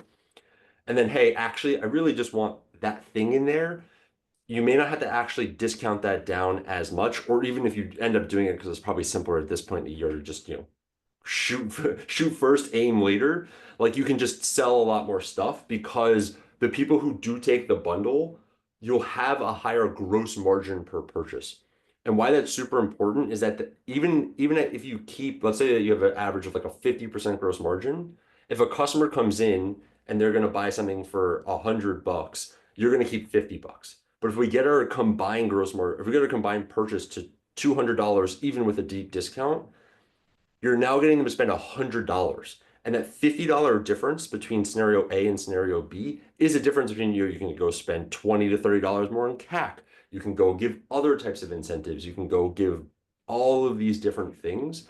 And it's a really great way to just be able to go spend more money by blending your margins up, because not everybody's going to take the bundle. Not everybody's going to take your specific offer, but even just getting 10, 20% of the customers that you're bringing to spend that higher amount of money, it shifts your entire economics up, that you can go and spend a lot more money doing a lot of other things across your stack. Awesome. Awesome. All right. And here's kind of the last one. Unfortunately, we're short on time, but so what would you think is kind of the best piece of advice if we're talking about simplicity, right? We covered simplicity, we covered the importance of profit. What's the best advice that you have for brands going into Black Friday? Yeah, don't stop, and don't have your plans to stop, be Black Friday or Christmas. The one thing that I've been banging the drum on now for 5 years that all the smart brands get, and I really hope everybody else like piles on here, push into Q5. Keep promoting, keep selling. If you have, as long as you have inventory in stock, keep going until about, I'm going to call it January 20th, very generously. It always shifts a little bit. The biggest mistake I see everybody make is they go and they burn through all their inventory, they burn through all their ads, and they're kind of just like, all right, I'm done at the end of the year. This was also the past couple of years have been rough years. And right, like, we're just going to finish, and whatever last shipping cutoff is for Christmas, we're done. We're going to pack it up and then pick the things back up in the next year. That is the biggest mistake I always see. If you just think about it from the customer perspective, yes, I have a big run up to the holidays, and I think Christmas is the easiest date to use. So let's just use to Christmas, because it's also pretty much the end of the year. But then I'm flush with a bunch of cash. I just got a bunch of gift cards and money and gifts that I want to return. I'm going to go spend a week doing all of that. And then if you think about, especially Christmas is pretty late this year, think about when that coincides. That also then I'm flush with cash of all this gifting stuff going into New Year. So I know Nick was talking about like they're making a big push around New Year, New Me. It's not just fitness or I think like wellness brands today, but everybody's making New Year's resolutions. Everybody wants to better themselves in the new year. If you can figure out how to tie your offer and your product into, just generally being a better person and doing new things or exciting things in a new year, go all in on that. Same point above, elections done in November. Big retailers finish their annual budgets mid-December, let's call it early December. Mm-hmm. Nobody's spending money in December and early January for CPMs to go really cheap again, for you to go sell a lot more products. And then also, to complicate it a little bit, if you really build that up, you have a solid cash flow to get you through Lunar New Year next year if you produce in China, to then, okay, we're now picking things back up in March, April, where we're really flush with cash because now we had about 4 months of really great sales.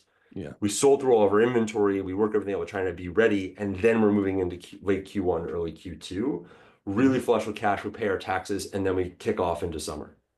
Awesome. Awesome. Jeremy, where can people find you? Yeah, easiest place, LinkedIn, Jeremy Horowitz, my name right there, Horowitz. If any of this was helpful, I try to post twice a day, stuff like this. Fantastic. Fantastic. Okay, now we're going to do a short Q&A, and then we're going to wrap it up because I know it's getting a little late. So our panel will be answering just a few questions from our audience. And if we weren't able to get to your question, look, I apologize, but please be in touch with me on LinkedIn, which is Dove Carp, or reach out directly to one of our panelists after the webinar.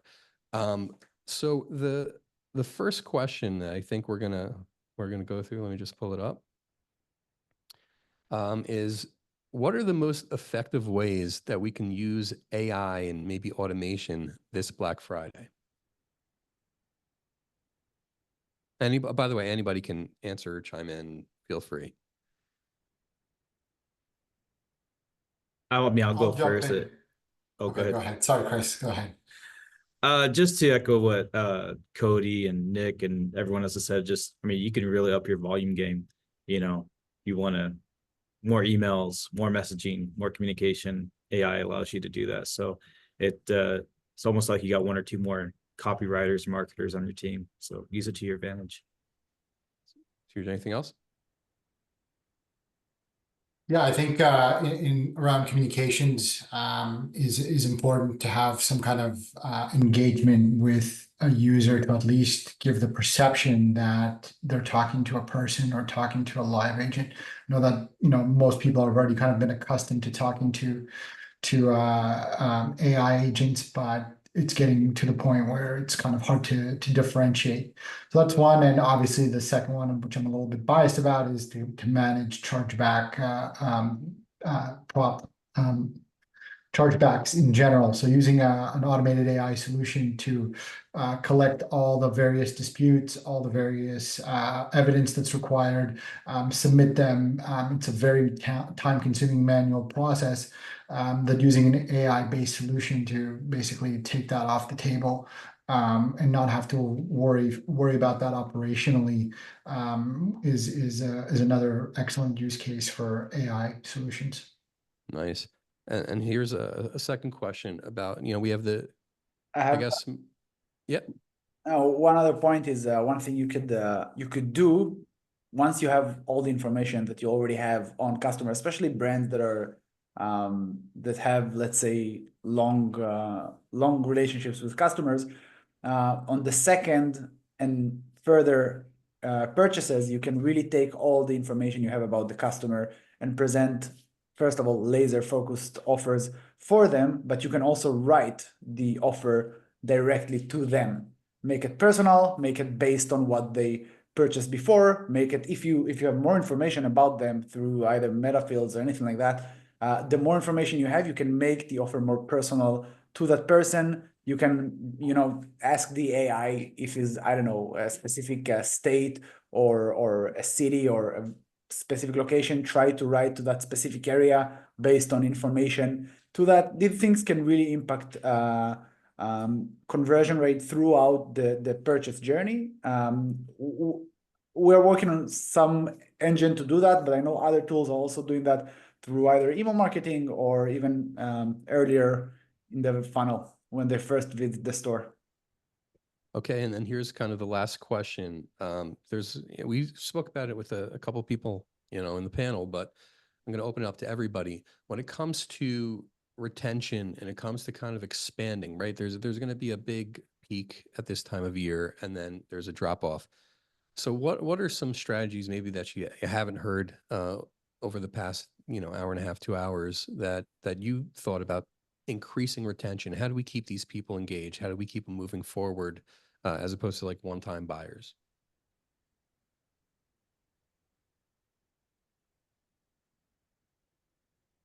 I think the only other way around this is the release of products. Like if you have an evergreen product that you currently have that they know that they can get at any time, there's no major urgency around this. So it's either the removal or the introduction of products, and something that we have only had 2 products for such a long time that it's hard, and you hope that your product is good enough, right? I know Chris can experience this too with releasing new flavors or new collabs or partnerships. I think that's the way that you get them to continue to come back without having a subscription-based product, which we do currently have. And I do know that if you are creating your own major moments or your major peaks around quieter or less sales-driven times, this is the only real thing that you can do that is almost foolproof, because you will be able to use it as a new customer acquisition tool and reward those that have been with you the most loyal. So it kind of hits both sides of it. Yes, it's hard because you have to do product development. Yes, it's hard because you have to launch something that you're not sure on conversion rate, or yes, it's hard. Just like, will people even want this? Do they want this? But I do think that is the largest way to increase that level or change that lever. Next is memberships. People are willing to rebuy consistently if they get little access, and it's different from subscription, different from loyalty, but it is a unique access there. I know Cuts and Built and a couple of these other guys launched something very similar to you. So it's usually around discounts and usually around exclusivity of something different, but it's the main core levers there. Nice. Anybody else to add? So kind of keeping these things moving forward, keeping the momentum. One quick thing is focus also on education, and if you can do that through digital products, which you can also sell. But if you have anything like it depends really on the brand. But if you, for example, a fitness brand, you can create a fitness app. It doesn't cost that much today. You can do that very easily, and then you can upsell and cross sell and retain customers through the app and through education. Yeah, my only thing to quickly jump in on the zombie customers. So if you've been operating for more than like 2 years, go back in your like data, whatever you're using for your database. Who are customers that purchased between October and December of 2023, 2022? There are customers who will just only come purchase during the holidays, like they do just want like the big offer and they won't come back and activate the rest of the year. A lot of people try to hammer them and convince them to come by again. It's not really realistic. And then you just basically create a segment, email, SMS, direct mail, go try to win them back. This is also the perfect opportunity, running a crazy offer anyway, just run that offer to them. X% of them will come back and buy again. It's usually incredibly cheap to execute. And again, you just like for this short period of time, you just treat them like you would your other subscribers and just try to bring them back. Awesome. All right. Well, thank you, everybody. I definitely want to give a big thanks to everyone here at Chargeflow for putting on another amazing webinar, and a special shout out to Owen Colwell for being our wonderful tech wizard. You know, he had a lot going on tonight, but you know, he put Chargeflow first. So thank you, Owen. If you want to forget about chargebacks and win more disputes than ever before, please feel free to reach out to us at chargeflow.io. We'd love to speak with you. And currently, we actually have an amazing Black Friday offer, which is $10,000 in managed chargebacks for free till the end of 2024 for all new signups. And also, please pay attention to your inboxes where you'll see this offer and other offers from some of the great brands over here, along with a link to the full webinar to share with all your friends who couldn't make it. So with that, I would like to thank our panelists today for taking time out of their busy schedules before this Black Friday madness to help the D2C community be ready for what's gearing up to be the best Black Friday and Cyber Money yet. And of course, most importantly, thank you for watching. I really hope it was beneficial and deeply informative. Happy Black Friday, everybody.